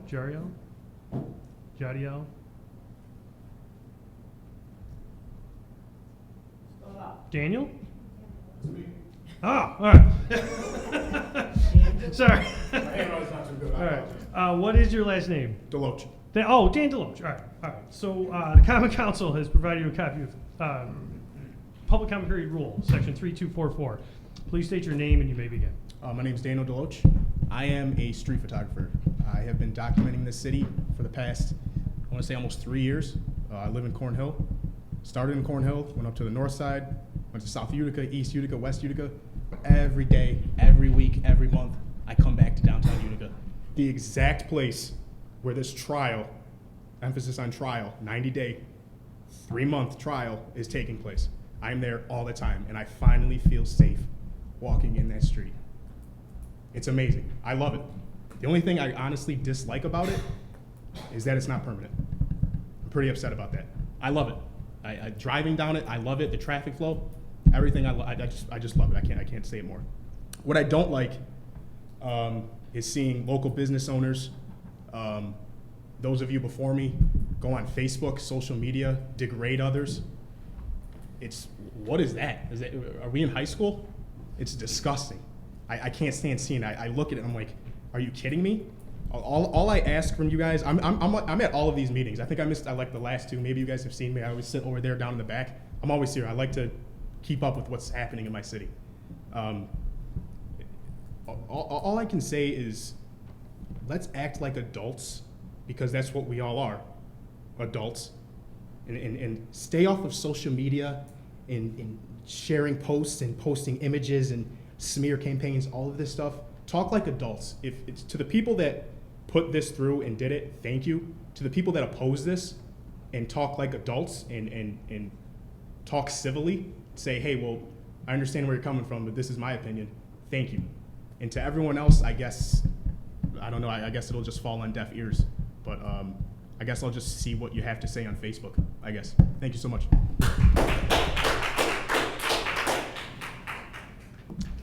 Next speaker this evening is John Nicotera.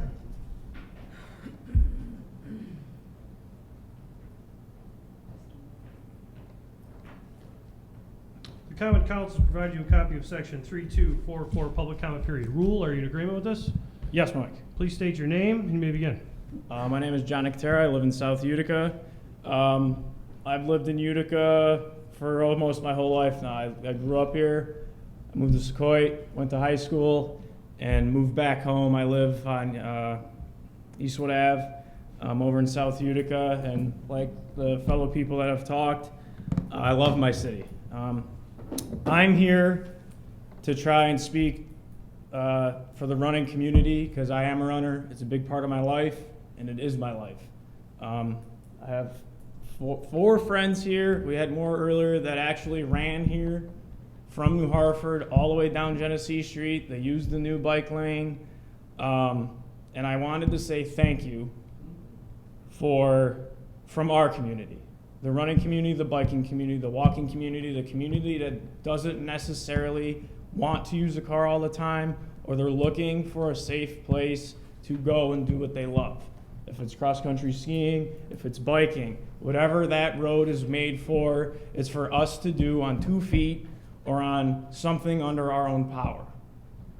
It's safe, it's smooth, and it's a dedicated location for us to do what we love 12 months out of the year. When you guys are driving around, look, the runners don't stop in the winter. It's even harder to run in the winter. And when a sidewalk's not plowed or shoveled, or you don't know what that sidewalk looks like underneath maybe the 3 or 4 inches of snow that doesn't necessarily get shoveled, and you're at the mercy of what that smooth snow is doing, you don't know what's gonna come. So you're forced to run on Genesee Street, where the traffic is not friendly to runners or to cyclists who don't have a car. Or for people that are walking, drive up and down Genesee Street. I drive it every day going to school. I'm a teacher. Countless people just walking their dog. Now, I'm not saying they'll walk in the bike lane, but give the walker a space on the sidewalk to walk, and the runner and the cyclist a place to do their thing, to get to work, to do what they love, whatever their thing might be. So thank you for doing that. It's really sketchy when you're running on Genesee Street with 4 lanes of traffic and the sidewalk is not plowed in the winter. We have a chance to run on a bare surface that is safe, and people are aware that now there's foot traffic. When there's a bike lane just on my drive down here, I was much more aware that there might be walkers in that lane, or cyclists, or runners. I'm excited to say that maybe the city will keep up with New York is pushing and connecting all these locations, connecting and encouraging foot traffic. If you drive in downtown Syracuse by Upstate Hospital, you will see green painted bike lanes on both sides of the road with a sidewalk all through downtown. It's busy. This past weekend, I went on a little road trip with my father on Route 20. Every town that you drive through, Nelson, Morrisville, Cazenovia, we went all the way to past Syracuse on Route 20. Lafayette, every town you drive through breaks down to 3 lanes with 1 turning lane in the middle, and it's got 2 cycling lanes on both sides. On a state highway where it's 55 miles an hour, we pass 6 cyclists in our afternoon travels. We run a lot. That's what we do. We would love to see this go all the way to New Hartford. Connect the Ray Hill Trail to downtown. Connect downtown to the Oriskany bike path. We have beautiful areas in our city that we can run, that we could bike, that we could walk, that we can enjoy, that we can't get to unless we drive there. Ray Hill Trail is great, but it's 6 miles in the middle of nowhere, connects to nothing. The bike path on Oriskany Boulevard is beautiful, but if you want to use it, you got to get there. This connects everything. Very easily go to French Road over to the Ray Hill where it dumps in New York Mills. It would be beautiful, connect everybody by foot. It would allow us to do what we want to do. It allows us to be us. Connected that. And then I want to see this work. So I know a lot of people are saying it's unfortunate this wasn't in the summer months, June, July. I mean, we got one of the biggest road races in the country that comes through here. The Falling Leaves is a beautiful run that comes down Genesee Street. Okay? We don't stop doing what we love because it snowed. That's the scariest time to do what we love, is when it does snow. So part of me is like, I'm glad this happened now. I hope we get snow. Because if I go out and run and there's 6 inches of snow outside, I have a safe place to do it. I have a safe place to run at night, and I'm not at the mercy of what my headlamp is going to tell me when there's a little upheaval in the sidewalk and I fall down and I'm, bleeding because I fell. I can run on a smooth road and not worry about what I'm going to trip on or what this car is on its quick way to get to work. They're going to see me. They're going to be aware of me in that running lane because I hope it stays. And then we're just more prevalent in that running, biking, whatever community, to just go out and enjoy outside and get away from the busy, get to and from work. I love my city, and I'm excited to see this hopefully stay. Thank you. Thank you.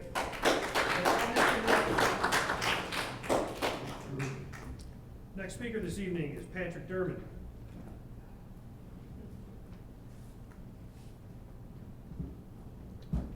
Common Council's provided you a copy of section 3244, public comment period rule, and just so you guys are aware, I do have to read that for everyone. Are you in agreement with this? Yes. Please state your name and you may begin. Patrick Dermody. I live in Whitesboro.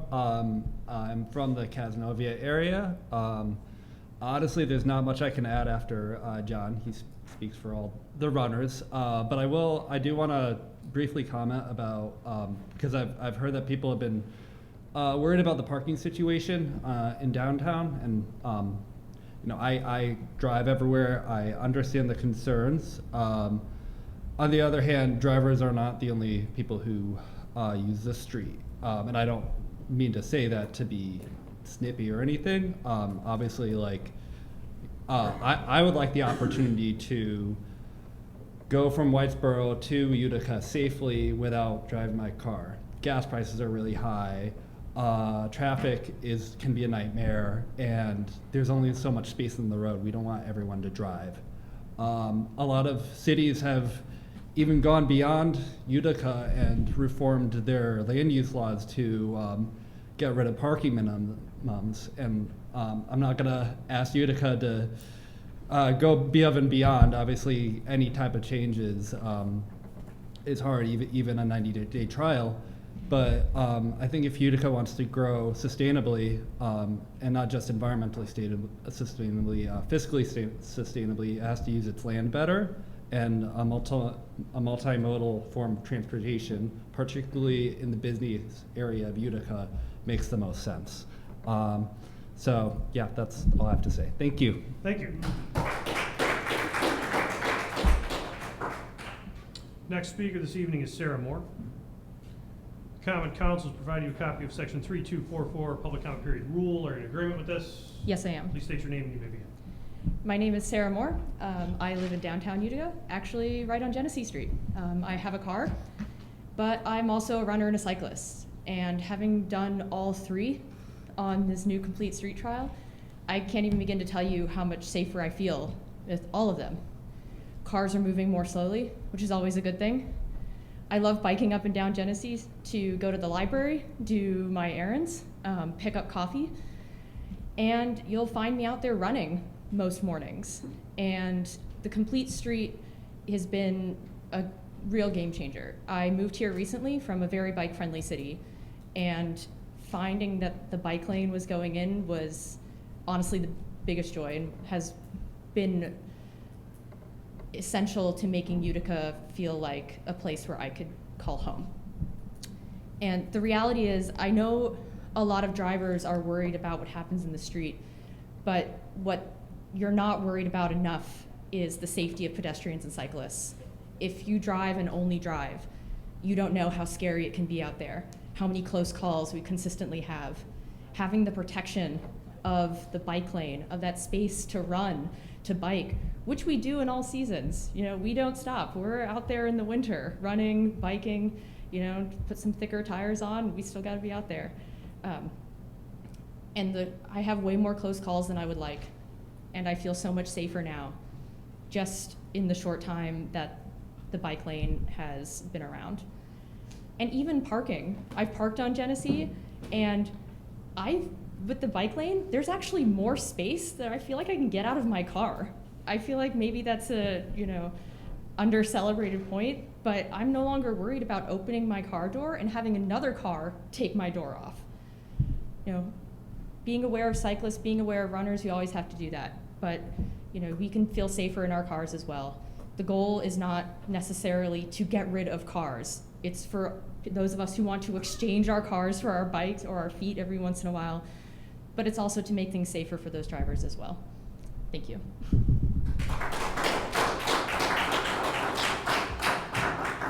We have 2 more speakers this evening. The next speaker is Nathan White. Please come forward.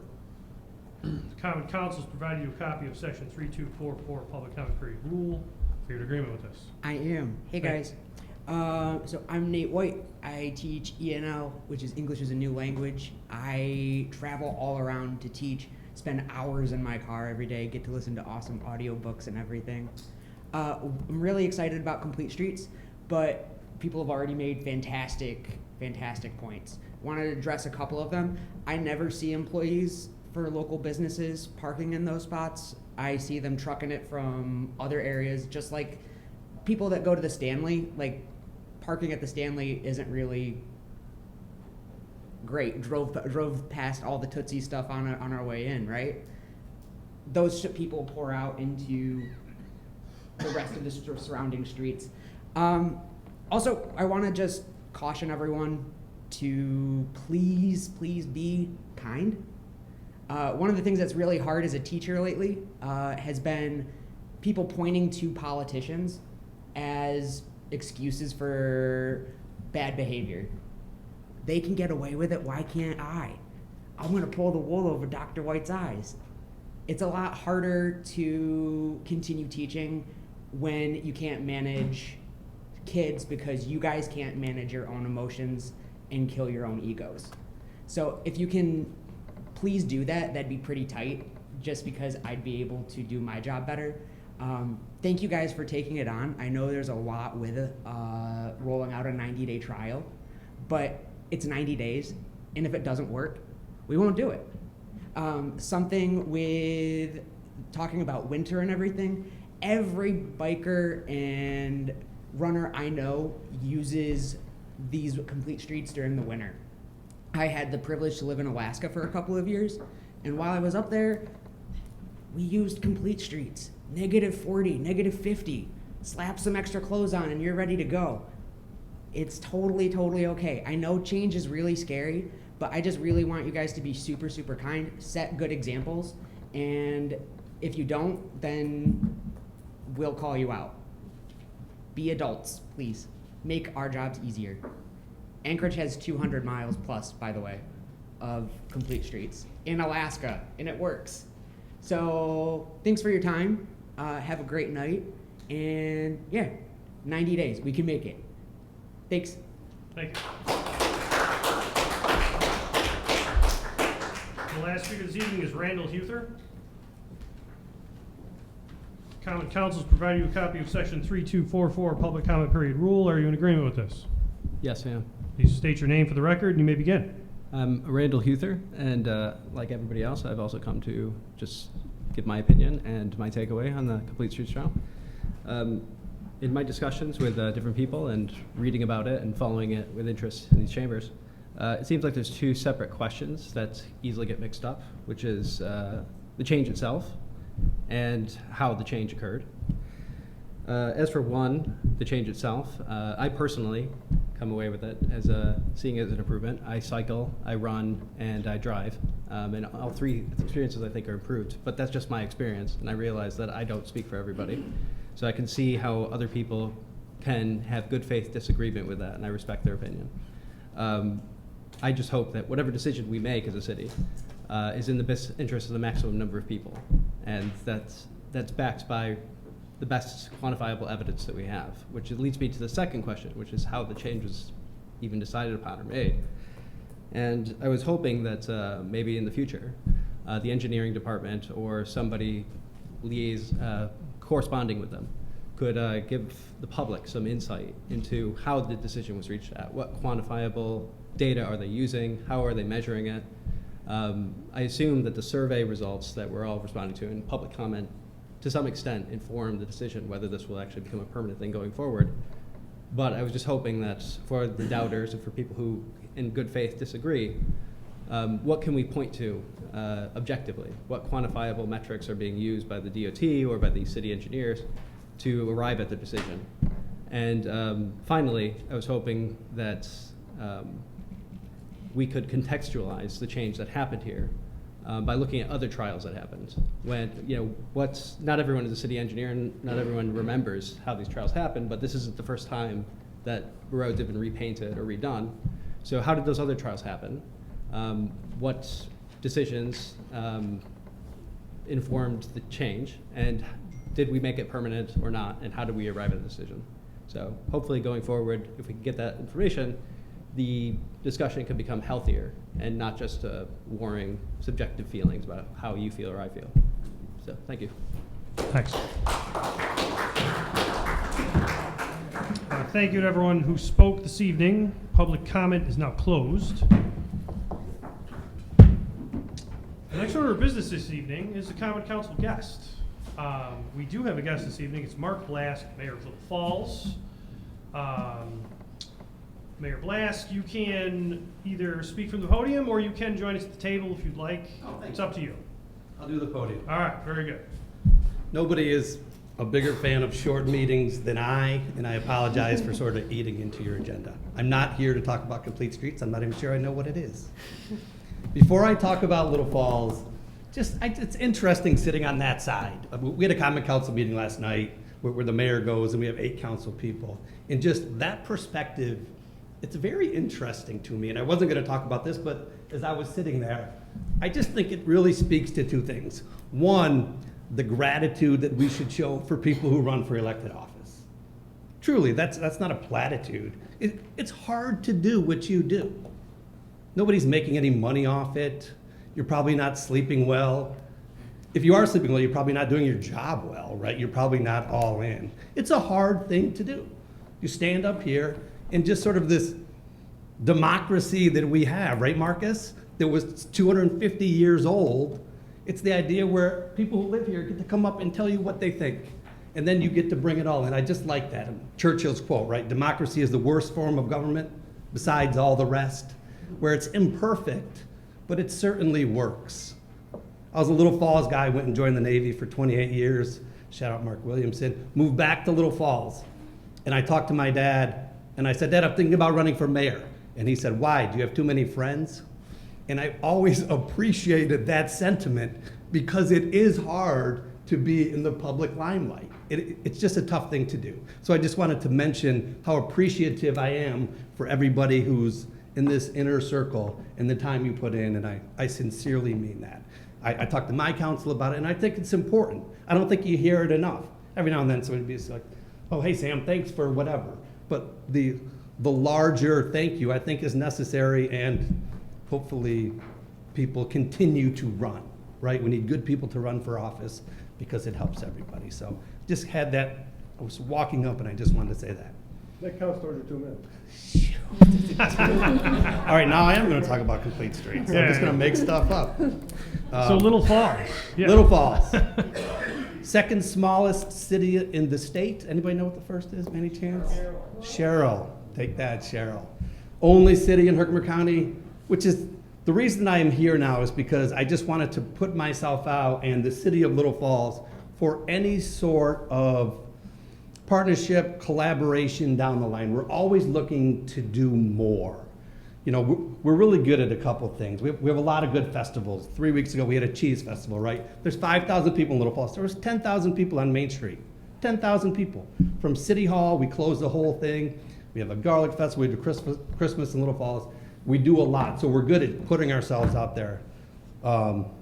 Mike did me a tremendous favor. He introduced me to the head of the Stanley, so we got together because we're good sort of in that realm. A couple years ago, we had a movie shot in Little Falls, A Quiet Place. John Krasinski, hashtag Jim from the Office. Him and his wife Emily Blunt came, and we did that. So we're always trying to do something new to sort of put ourselves on the map. We're really small. We won the DRI last year. We have a $6 million budget. It was our first time applying for the DRI. I'm so proud of that. 2 years in that application, one of the smallest municipalities in New York State to win it. When you look at the winners last year, right? Rochester, Manhattan, Syracuse. So we really sort of try to punch above our weight. Our budget's $6 million. In 3 weeks, the state's gonna tell us what projects we can do for $9.7 million. It's gonna be transformative to our small city, and I'm so excited about that. One of the things that we are pushing for, and me personally, is upstate rail. We have got to fix this. We've got to get, what? You guys have a lot more clapping at your meetings too. Nobody clapped in Little Falls last night. There's a lot of clapping. It's upstate rail. We need this. It's cleaner, it's faster, it's safer. We had a train 40 years ago in Little Falls. We still have the train station.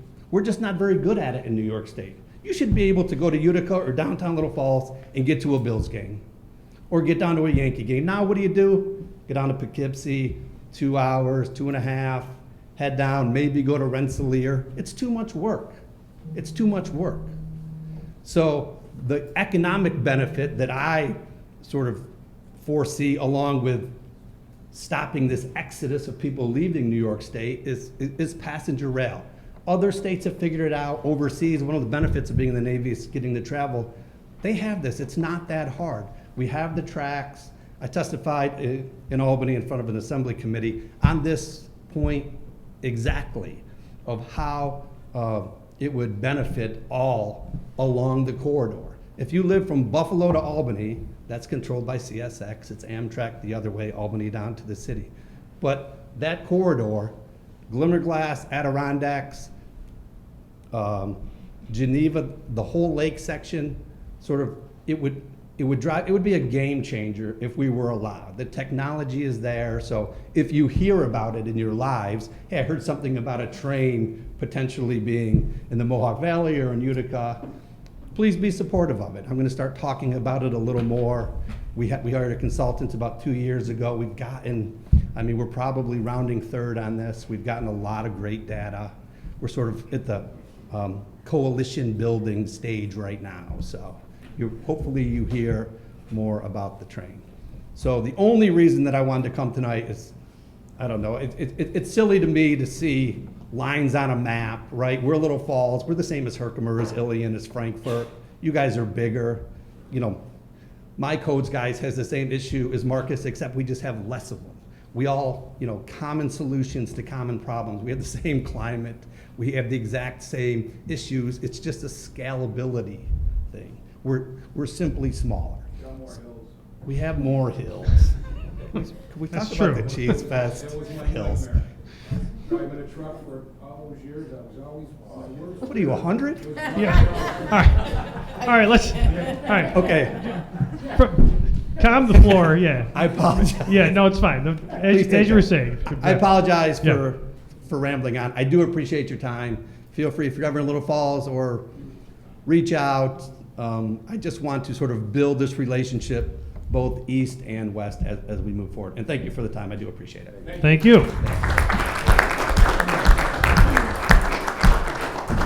All right, so just two seconds on why, well, Mayor Blask reached out to me, obviously, to come to the council meeting, but just in summary, Little Falls in general wants to figure out how to collaborate and build coalitions so we can advocate for things that are like amongst our districts, and also extend a hand to see if there's any ways we can work together. And as he was saying, that could be be anything from the arts to festivals to actual state level avocation. So, so that's all. All right. Let's see. We did public comment period. Our guest is complete. We do not have communications from the mayor this evening. Reports from the city officers. Corporation Counsel. Nothing to report. Okay. Deputy Chief Noonan. I'd just like to report we had a safe and fairly uneventful Halloween, so I'd like to thank all the parents and kids. The only complaint we had was from my daughter. There's a weird guy down the street scaring kids out front of his house.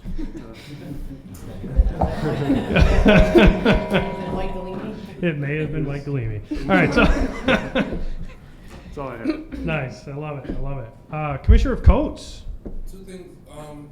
Thank Mark for coming. Mark, means it what he speak. There's a lot of times when Little Falls has called and asked us for counsel, and we've called them and asked them for counsel, and they're an open government, and I just want to thank you for coming. And people might not know that, so I thought it might be interesting to say. Secondly, so I'm a second generation City of Utica civil servant employee, right?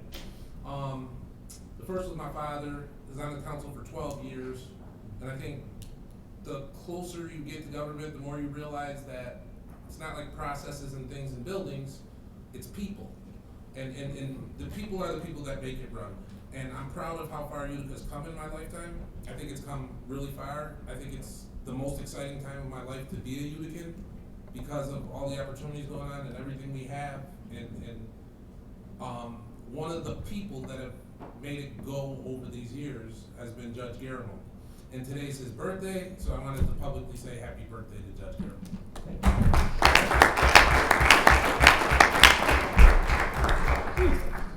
Nice lean into this.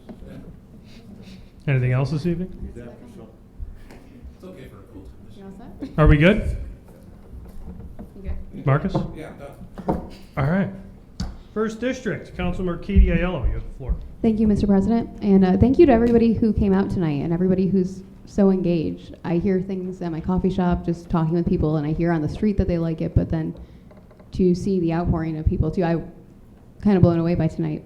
And I'm grateful for that. And I hope that as we recognize the people who do like it, and we're also recognizing the people who don't, we just have those conversations as smoothly as possible. So where I can help elevate that conversation, let me know. And I know a big concern has been how the Stanley will be experiencing the complete streets. I went with the city planner, Derek Crossman, to see their load-in for Tootsie, and that was great. We learned a lot. I went last night for a couple hours to watch the load-in of the people, so to say, and that's a really great conversation we're having, and I think it's we'll see how that pans out for the streets there, and I'll keep people updated, but I just want to keep people informed on that. The other thing, while I have a captivated audience, is don't forget, Oneida County is offering free Narcan for people. I already had to sadly use one for earlier this week, and it's free. Get it. They also have disposable bags that actually deactivate drugs. You can put pills inside any drug, you add water and shake it, and you can throw it away. So just so people know, you can go to ocgov.net for that.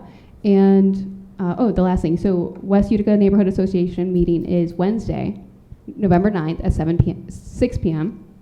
And the East Utica one is that Monday at 6 p.m. So for both of those meetings, I'll be at those, and we will be discussing the Utica Proud app. So that's a small business app to help just boost, local business.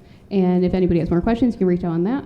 I think that was it. If anybody has questions, though, katieforutica.com, my email. I want to be accessible, and and it's, like I said, it's just a trial. So I appreciate everybody's patience throughout this and see where it goes. Thank you. Thank you. Councilperson Friend, just hang on just 1 second, actually, if you wouldn't mind.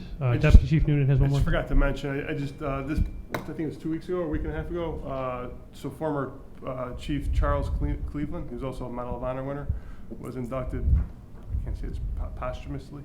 Posthumously, yes. All right. Yeah.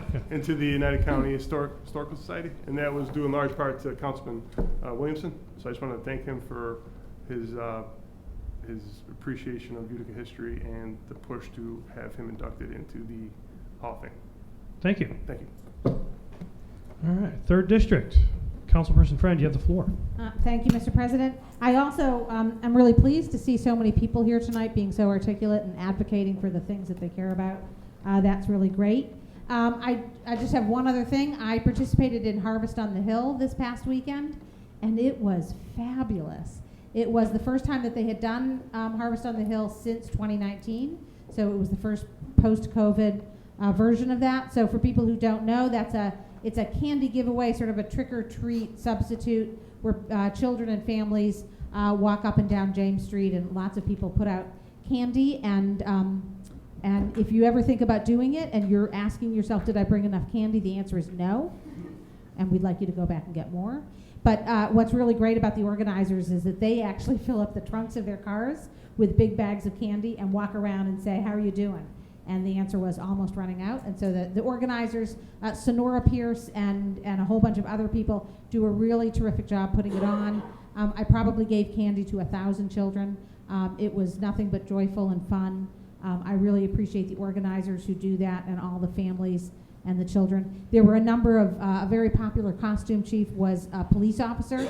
So I think in 14 to 15 years, you're gonna get a whole slew of applicants, and I want some credit for that, because every little police officer, right, let's lower that age. Every little police officer who came my way, I told them to apply in another 15 years or so. So, and that's all I have this evening, Mr. President. Thank you. Thank you. Majority Leader and 4th Ward District Councilperson, Frank Mioli, of the floor. Thank you, Mr. President.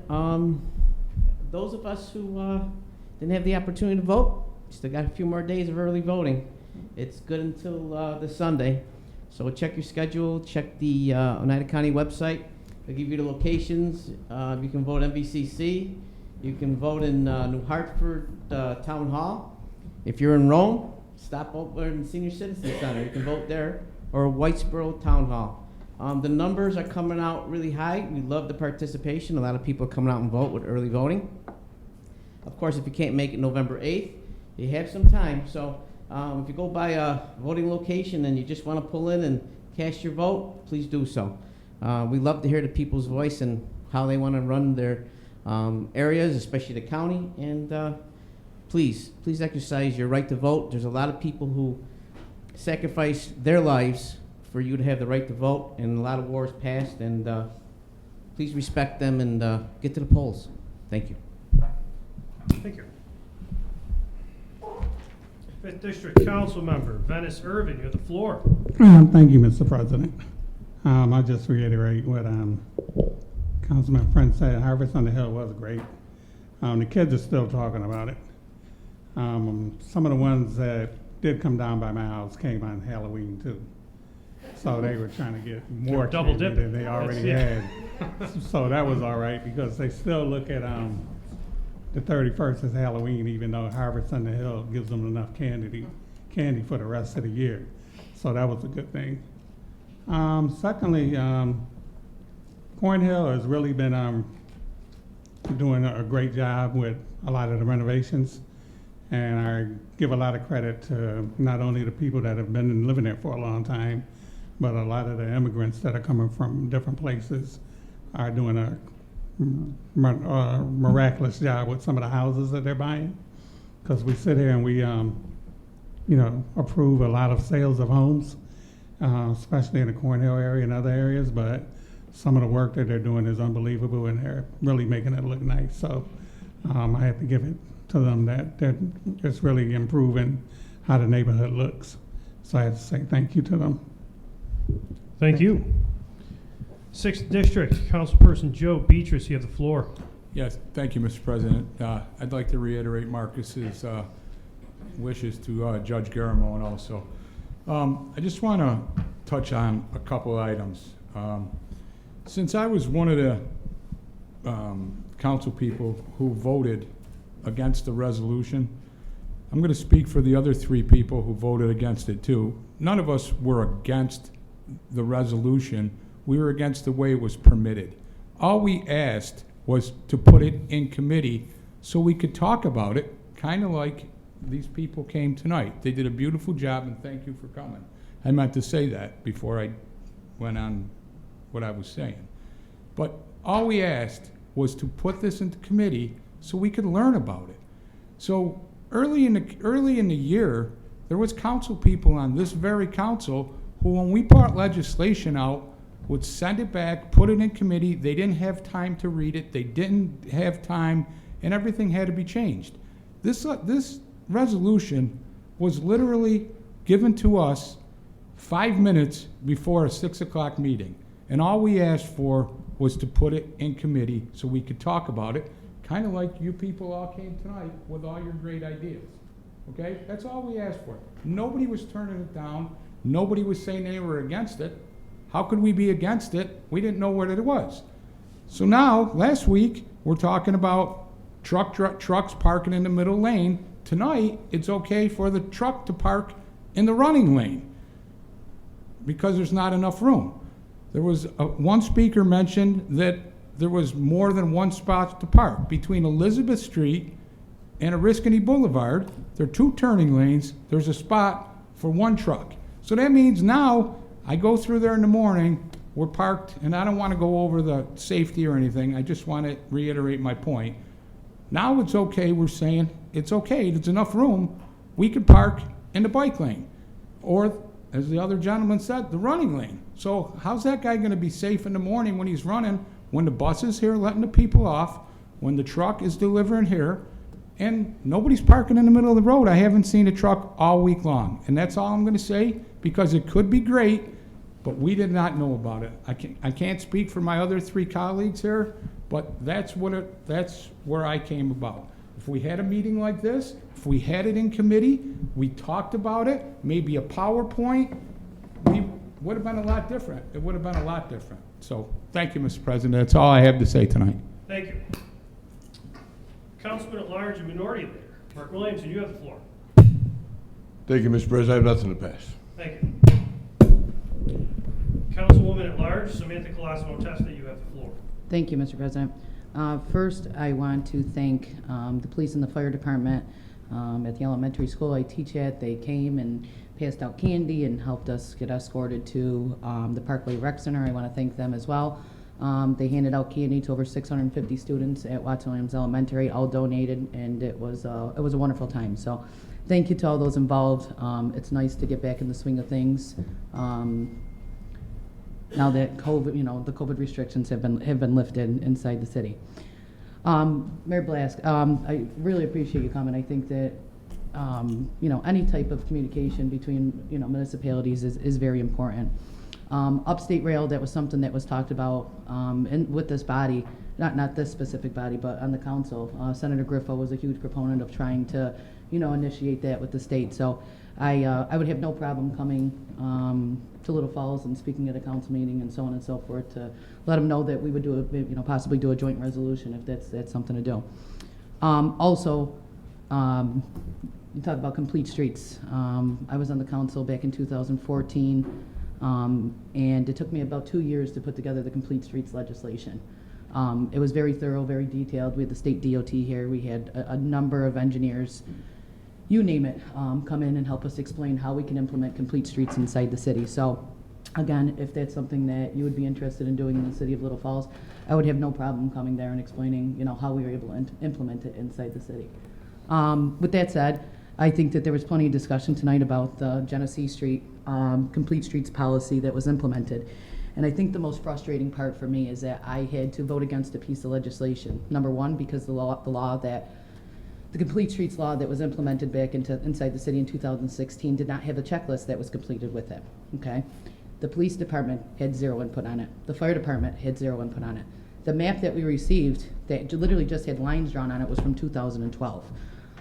There's been a number of things that have happened to Genesee Street since 2012, and I think that a lot of that had to be taken into consideration. I will say that this is my opinion, and I'm not an engineer, and I'm not going to speak on it, but some of the things that we did talk about when we discussed the complete streets legislation and implementing into downtown Genesee Street was possibly adding bike lanes to sidewalks. That way you didn't have to worry about having bicycles inside the middle lanes of the city, in between cars and parked cars. The sidewalks were big enough, and that was something that we talked about possibly doing. One other person, there were several points that were mentioned, but somebody else mentioned connectivity, and I think that that is extremely important.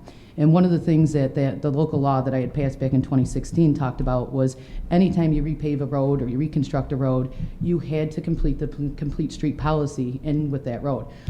We've seen it done inside the city on several occasions, but I think that the connectivity, such as Broad Street, connecting it to Culver Ave, and getting to the new bike trail that the state had implemented from Little Falls and Herkimer and so on and so forth, could definitely help and be beneficial with the complete streets policy inside the city. With that said, I harp on policy, and it's something that, I've been on the council now. I was for 9 years close to it. And policy and procedure is extremely, extremely important to me. And when I don't feel comfortable not giving the answers when somebody calls me because I did not have that meeting or that discussion to go on, it's extremely difficult as a legislator passing something without at least going through the unknowns, or saying, hey, you know what, we went through this checklist. The checklist was complete before we passed this legislation, and here's why we added this there. Here's why we did that. And it's very unfortunate that, we had people coming here tonight, talking positive about it, but actually also echoing the same sentiments that we had when that resolution was passed last week. So I know it is a 90-day trial, and yeah, it's easy to say it's just a trial, but it would have been nice just to have a trial, at least going through the checklist and talking with departments that got it done. And I will also say that Genesee Street was tore up at the beginning of the year. I think it was like maybe March, April, something along those lines. And had they started the discussion and actually followed the law that was on the books when repaving Genesee Street, this discussion could have happened back in April instead of just winging it, because I still haven't seen a correct map of what it was supposed to look like. We have no idea who's conducting the study. We have no idea who put the study together. We have no idea who even implemented it for the 90-day trial. And I think that that's very unfortunate that we still don't have those answers in regards to that. So. And I will say that I also started implementing complete streets policy because I did do the Ride for Missing Children 4 times. And one of the biggest things that we used to talk about was when we used to drive into Utica is avoiding potholes and so on and so forth, because it was kind of dangerous to ride inside the city. So, but just again, that connectivity and stuff like that I think is extremely important. And while I agree that the process wasn't done, and I think that there could have been, quite a bit of critiques that could have possibly made this, permanent in a positive aspect, wasn't done. So. That's it, Mr. President. Thank you. Thank you. Councilman at Large and President Pro Tem Frank DeBrango, you have the floor. Thank you, Mr. President. I'm glad the chief said that we had a nice, smooth Halloween, no major incidents. That's a good thing in the city. I want to compliment Councilman Miola. Job well done there with the parks. I actually walked through that park many times, and I saw the jungle gym going up, or whatever you want to call it, and it was a great. It was a great sight to see. It was huge. It was huge, and I know they're not completed with it yet, but it's a good step in the right direction. Give these kids something to do when they're in the park and getting exercising and things of that nature. So I thought it was in a great location, right off the parking lot. It looked great, very colorful, and it's going to really brighten up that whole area over there. Also behind Buckley Pool, we have a number of lights, and they're going to pave the parking lot. That thing was rutted. It was just all stone dust, and it was just full of mud when it rained. So I'm glad that they're enhancing that area. It's going to really beautify that whole area. And I know Councilman Beatrice and Councilperson Aiello, they worked in their district as well, and I thought it was money well spent. I like the fact that we're gonna update that mural over there in Liberty Park, Liberty Bell Plaza, and we have the water running. So I think it really brightens up the downtown area. I think it's going to look very well. I know we're remodeling the alleyway over there. I think it's going to be beautiful as well. I had some ideas I'd like to throw out there, Anthony, but we'll talk about that. And as far as the Cinderella Park, and I know Councilman Beatrice worked hard on that, paving the park and getting a dog park in North Utica, because it is quite a distance to East Utica, which they're going to implement a dog park as well. So I just want to say very well thought of. I know a couple of members kept me in the loop of what was going on, so I'm grateful for that. So I do have the answers when the people do call and they ask what's going on over there, you know, and I really would like to know. As far as the complete streets, I know everybody, they're all bikers and runners and walkers, but my opinion is, it's not complete yet. They're incomplete. We're supposed to go from Riscony Boulevard all the way to Munson Williams, and it's not marked. I know it's marked properly in a couple of blocks, so that kind of bothers me a little bit. If we're going to do it, let's do it right. Let's mark the bike lanes. I don't see a bicycle. Maybe there's a small little print there, but I don't see a designated bicycle symbol in the bike lane. I don't see green or blue, whatever color they want to, you know, paint it. So I just don't think it's complete. To me, it's incomplete. We're not doing what we set out to do from Oriskany Boulevard to Munson Williams. I wish we can do it. I hope they have enough money to erase the lines that are on the road now or sand them down, and let's do it. Let's do it right, and hopefully we can all see what it really looks like in that long stretch and not just a couple of blocks. So that's my opinion on that. So thank you. Thank you. I have something quick this evening. It's actually a small presentation regarding process, etc. So I'm going to run through that really quick, and I'm not sure if it'll be a petition, a remonstrance, or an appeal, but I'm going to go for it. I've heard everyone else speak, so I'll be right down there in a second.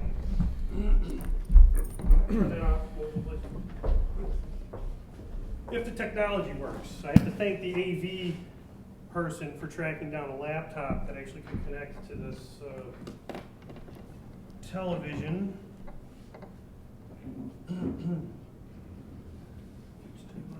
Let's see what happens. This will only take 5 minutes. It may be actually less time than some of the other council people spoke. It was out. Yeah, I know. I thought it had an auto on it. Is that my grandma? Every TV. They're not even going to stick around for it. That's awesome.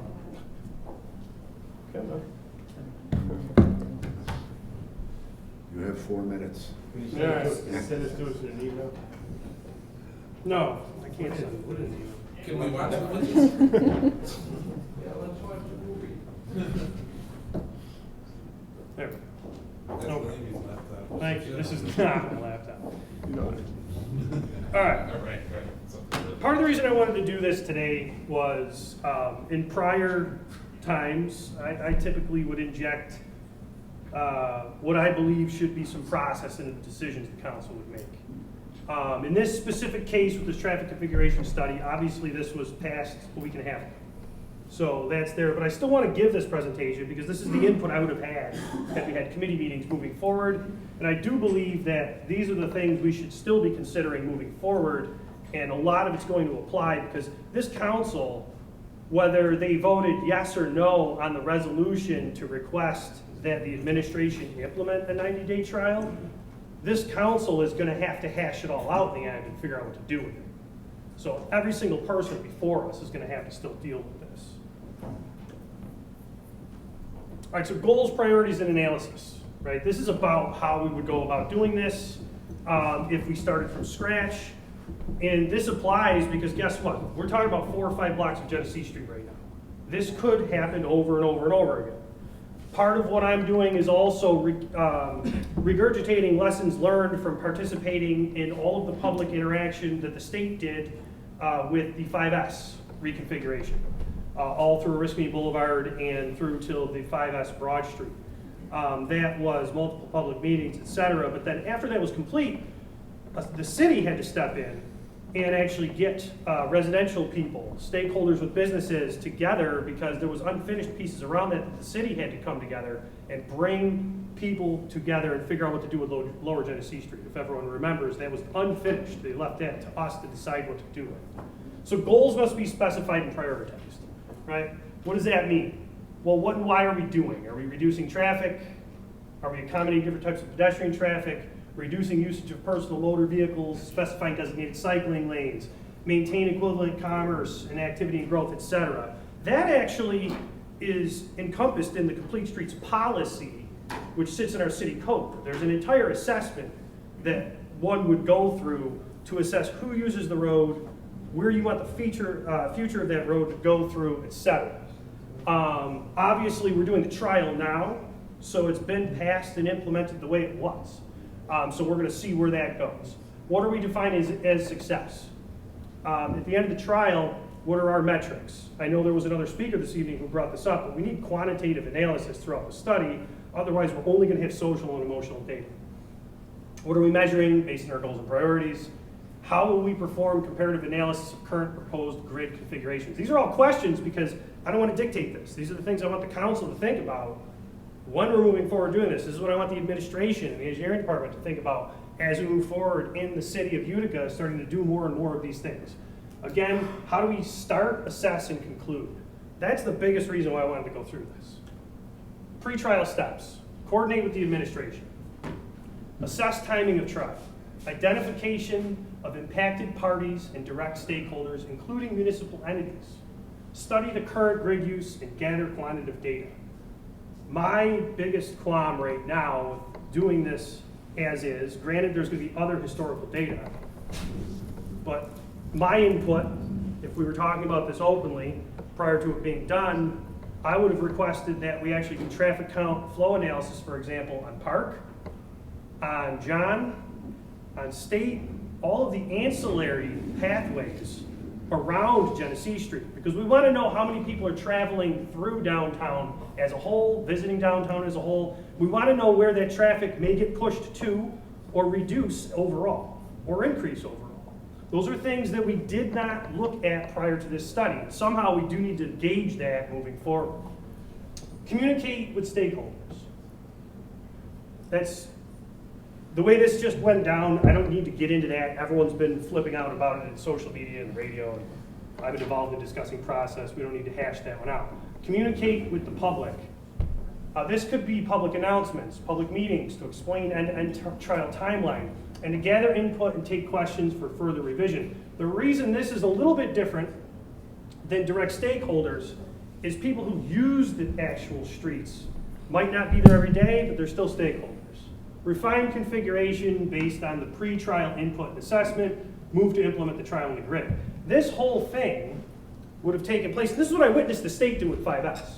This whole situation would have gone down so that we could have worked together, for better, for worse. Even people are like, look, okay, 5 people want to do this, it's going to move forward no matter what, because we're going to ask for it, because 5 votes get what they want. But then that would actually bring everyone together, including the public, and bring that into potentially a refined trial that still would have been 3 lanes, you know, a center turn lane, bike lanes, etc., but it may have taken other things into account. Next steps, roll out the 90-day trial. Priority step, announcement and media blitz to alert the public of change. Now, on both sides of the table, there's discourse that I don't appreciate. I'm not taking ownership for anyone's actions except for myself, okay? It's ridiculous. But I have to say this. I don't believe Utica resists change. Utica does not like surprises. I've lived here my whole life, and what I've watched is an extremely resilient population accepting of change if they at least know about it.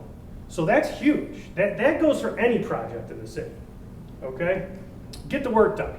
Like, hey, let's line the streets, let's get it all done like you were saying, start to finish, let it sink in, then gather input. Now that's important. Right now, we put out a survey, okay, and first day, people are commenting about all this stuff that's like, oh man, this is great, this is bad, all that, both sides. Guess what? It was out there for like 27 minutes, and it's not even done, right? So is any of that data real yet? I don't believe it is, okay, as someone who has dealt with statistics.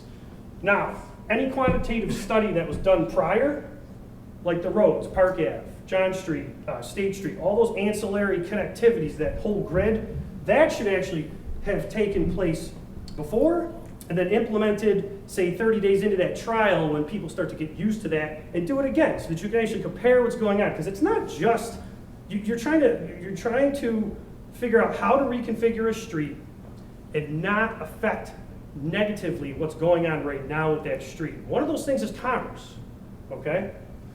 Now, consider that any survey based on emotional and social data should not be gathered until after a holding period. That's what I mean by let it sink in. We shouldn't even have released a study to the public until after 30 days it was complete. Let people use it, let people see what really happens. Okay? There have been psychological studies where you can actually videotape people and they will be very, very good for about 2 weeks. After about 2 weeks, even if they're being videoed, guess what they do? They act exactly like they would have acted when they were not being videotaped.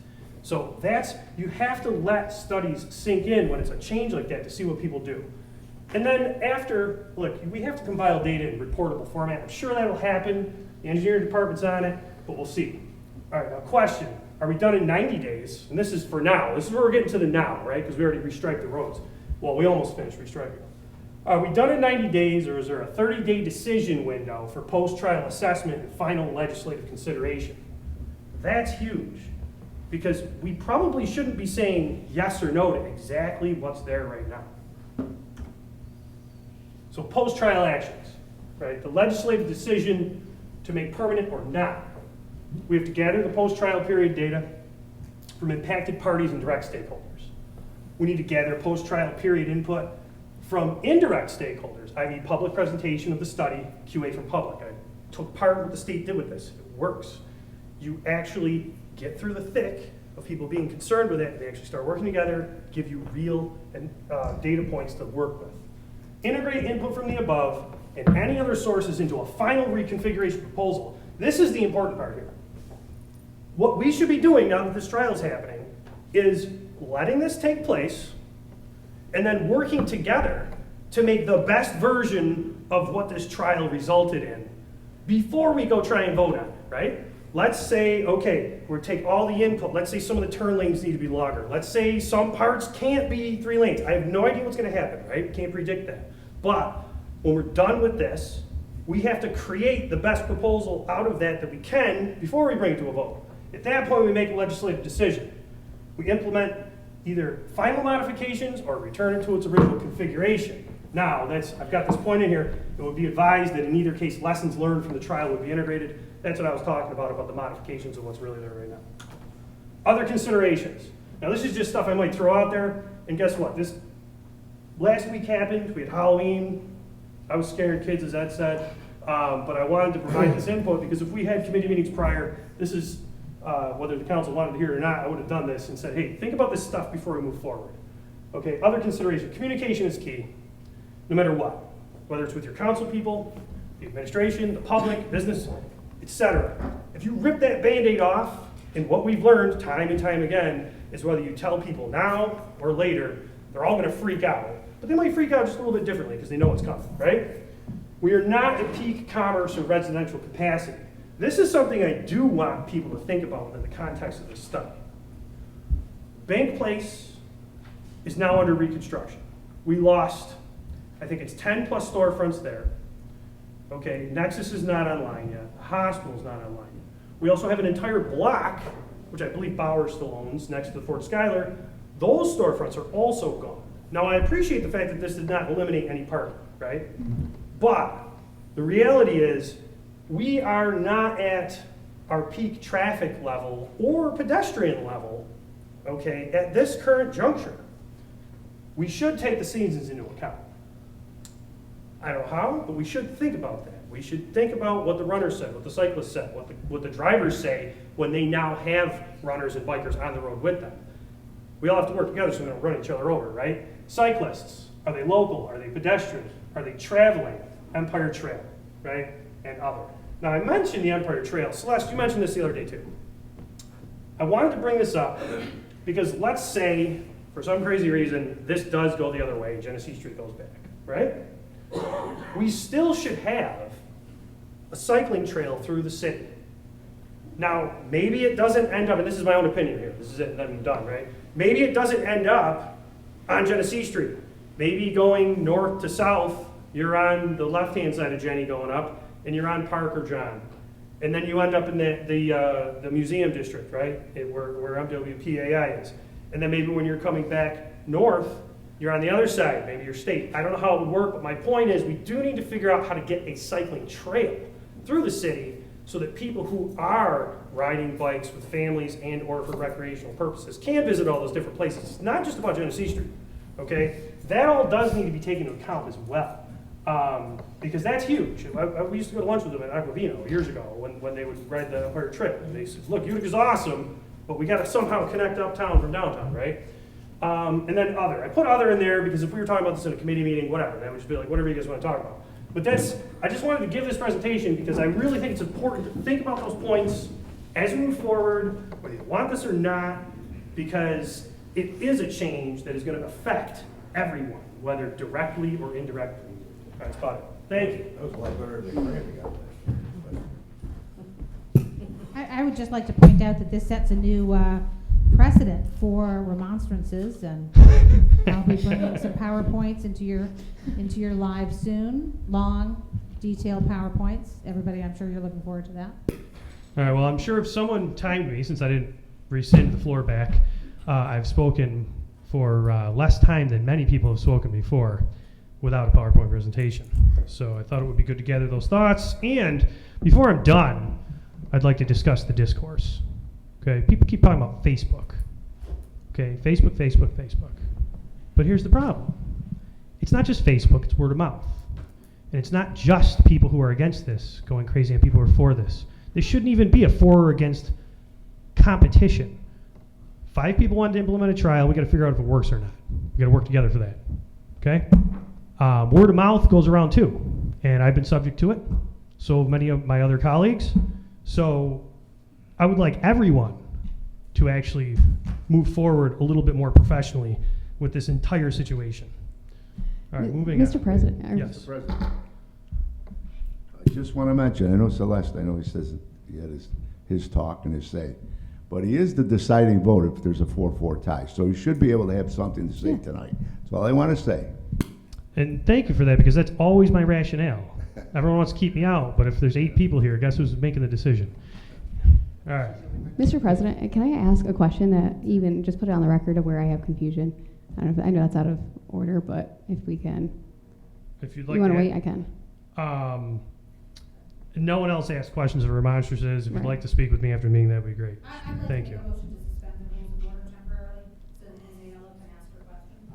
Is there a second? It's okay if you don't want to.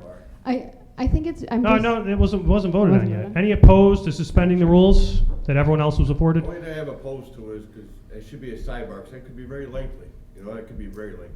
If I can just, yeah. All right. Well, you got it. All right. Have it? Yeah. I guess I love this presentation. I agree with all of this. I guess I come from it confused, and maybe this is a holdup of this whole social dynamic that's happening. Watching a trial that went down in Herkimer Road in 2021 during July, it doesn't need a resolution. I get that. I really want one, and this is part of the trial, and that's where I'm confused. Herkimer All right, Road. so hold on. Are you asking me a question based Yes, on this? Herkimer Because right Road- now you're extending remonstrances. Okay, Herkimer Road has 11,000 cars. We have 9,000 on Genesee. There's double the amount of businesses. Where was this presentation then? I guess that's where I like these ideas, but why do we do trials? What is the process? The presentation wasn't necessary because the UPD was doing a traffic study. The mayor was actually in the public talking about it. We had news reports. We had communication. That's all I wanted to answer. Many of those other things were absolutely followed, and it was not an action of the council, and I'm the council president. If the council had a meeting on this in committee, I would have been provided the time for this input. And many people in the audience did mention the fact, okay, that it would have been nice if people could have proceeded and discussed this together. But what people aren't seeing is that people were not afforded the time to discuss this. But the Herkimer Road one, No. there was? That's it. I'm taking the floor back. No, thank you. The administration did, in fact, communicate with people. Yes. And it. Exactly. And it wasn't a resolution. Right. Thank you. I'm just literally asking. I don't know why. Well, this. This was an act by resolution requesting the administration to do something. Herkimer Road was an action where the mayor implemented a trial without sanction of the council. There's 2 different things. Moving on. Thank you. All right. Proposed ordinance number 1. Intersections where stop required. Winter Avenue at Erie Street, northeast corner to control northbound traffic. Do we have a motion to move it? Make a motion. All right. Miola was the motion. You want to second it? Aye. All right. Thank you. Hang on just 1 second.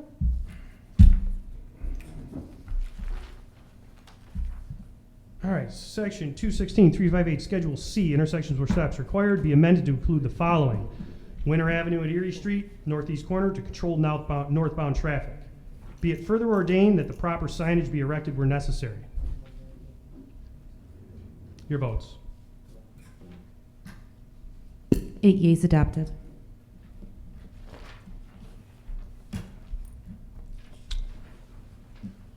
Ordinance number 2. Motion to move, Mr. President. Second. All right. Intersections where stops required, be it ordained that section 216, 358, Schedule C, Winter Avenue at Whitesboro Street, southwest corner, to control northbound traffic. Be it further ordained, proper signage will be erected as follows. Your votes. 8 yeas adopted.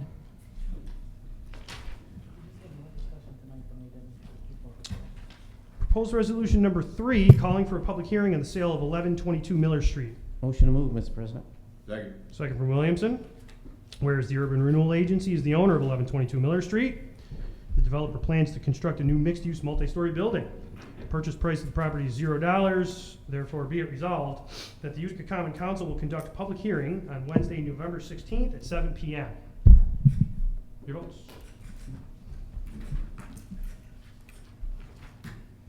8 yeas adopted. Mr. President, motion to commit the sale of 1122 Miller Street. Is there a second? Second from Aiello. Any opposed to placing this in committee? It's in committee. Calling for a public hearing on the sale of 313 James Street.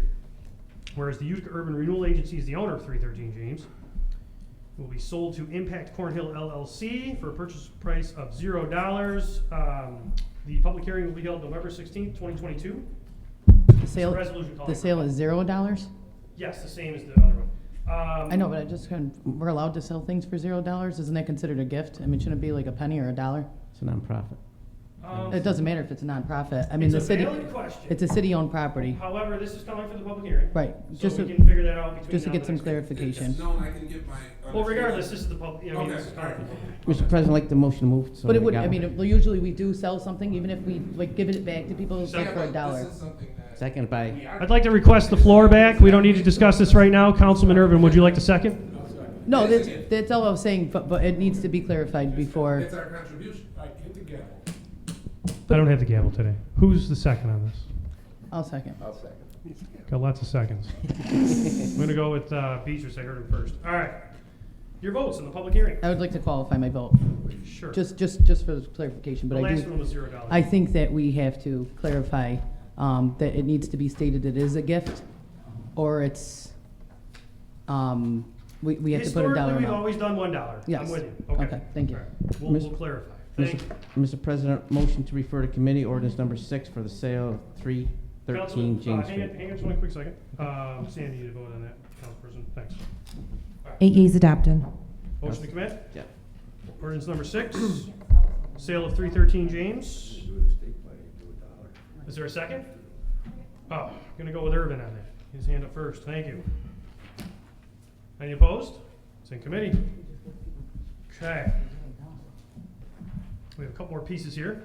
The next is sponsored by Councilperson Claudio Testa. However, I believe it's full council. Yes. This is a resolution recognizing the staff at Watson Williams Elementary, created by Mrs. Testa's 5th grade class. Mr. President, can I make a motion to waive the Thursday rule for the remaining legislation? Second. All right, any opposed? It's been waived.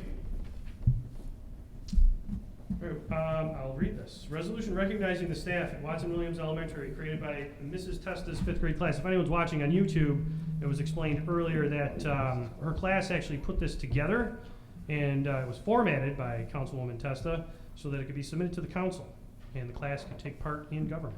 Whereas Mrs. Testa's 5th grade class is learning about legislative process in class, and whereas the class came up with the idea to draft a resolution to recognize the efforts of each of the staff at Watson Williams Elementary that makes our school so great, and whereas the students would like to recognize the staff that teaches, protects, and helps students get through the school year, and whereas the staff being recognized includes teachers, janitors, lunch monitors, cafeteria attendants, security, secretaries, teachers' assistants, nurses, all of Watson's support staff, and most importantly, our principal, Dr. Miner, for the efforts they put forth each day.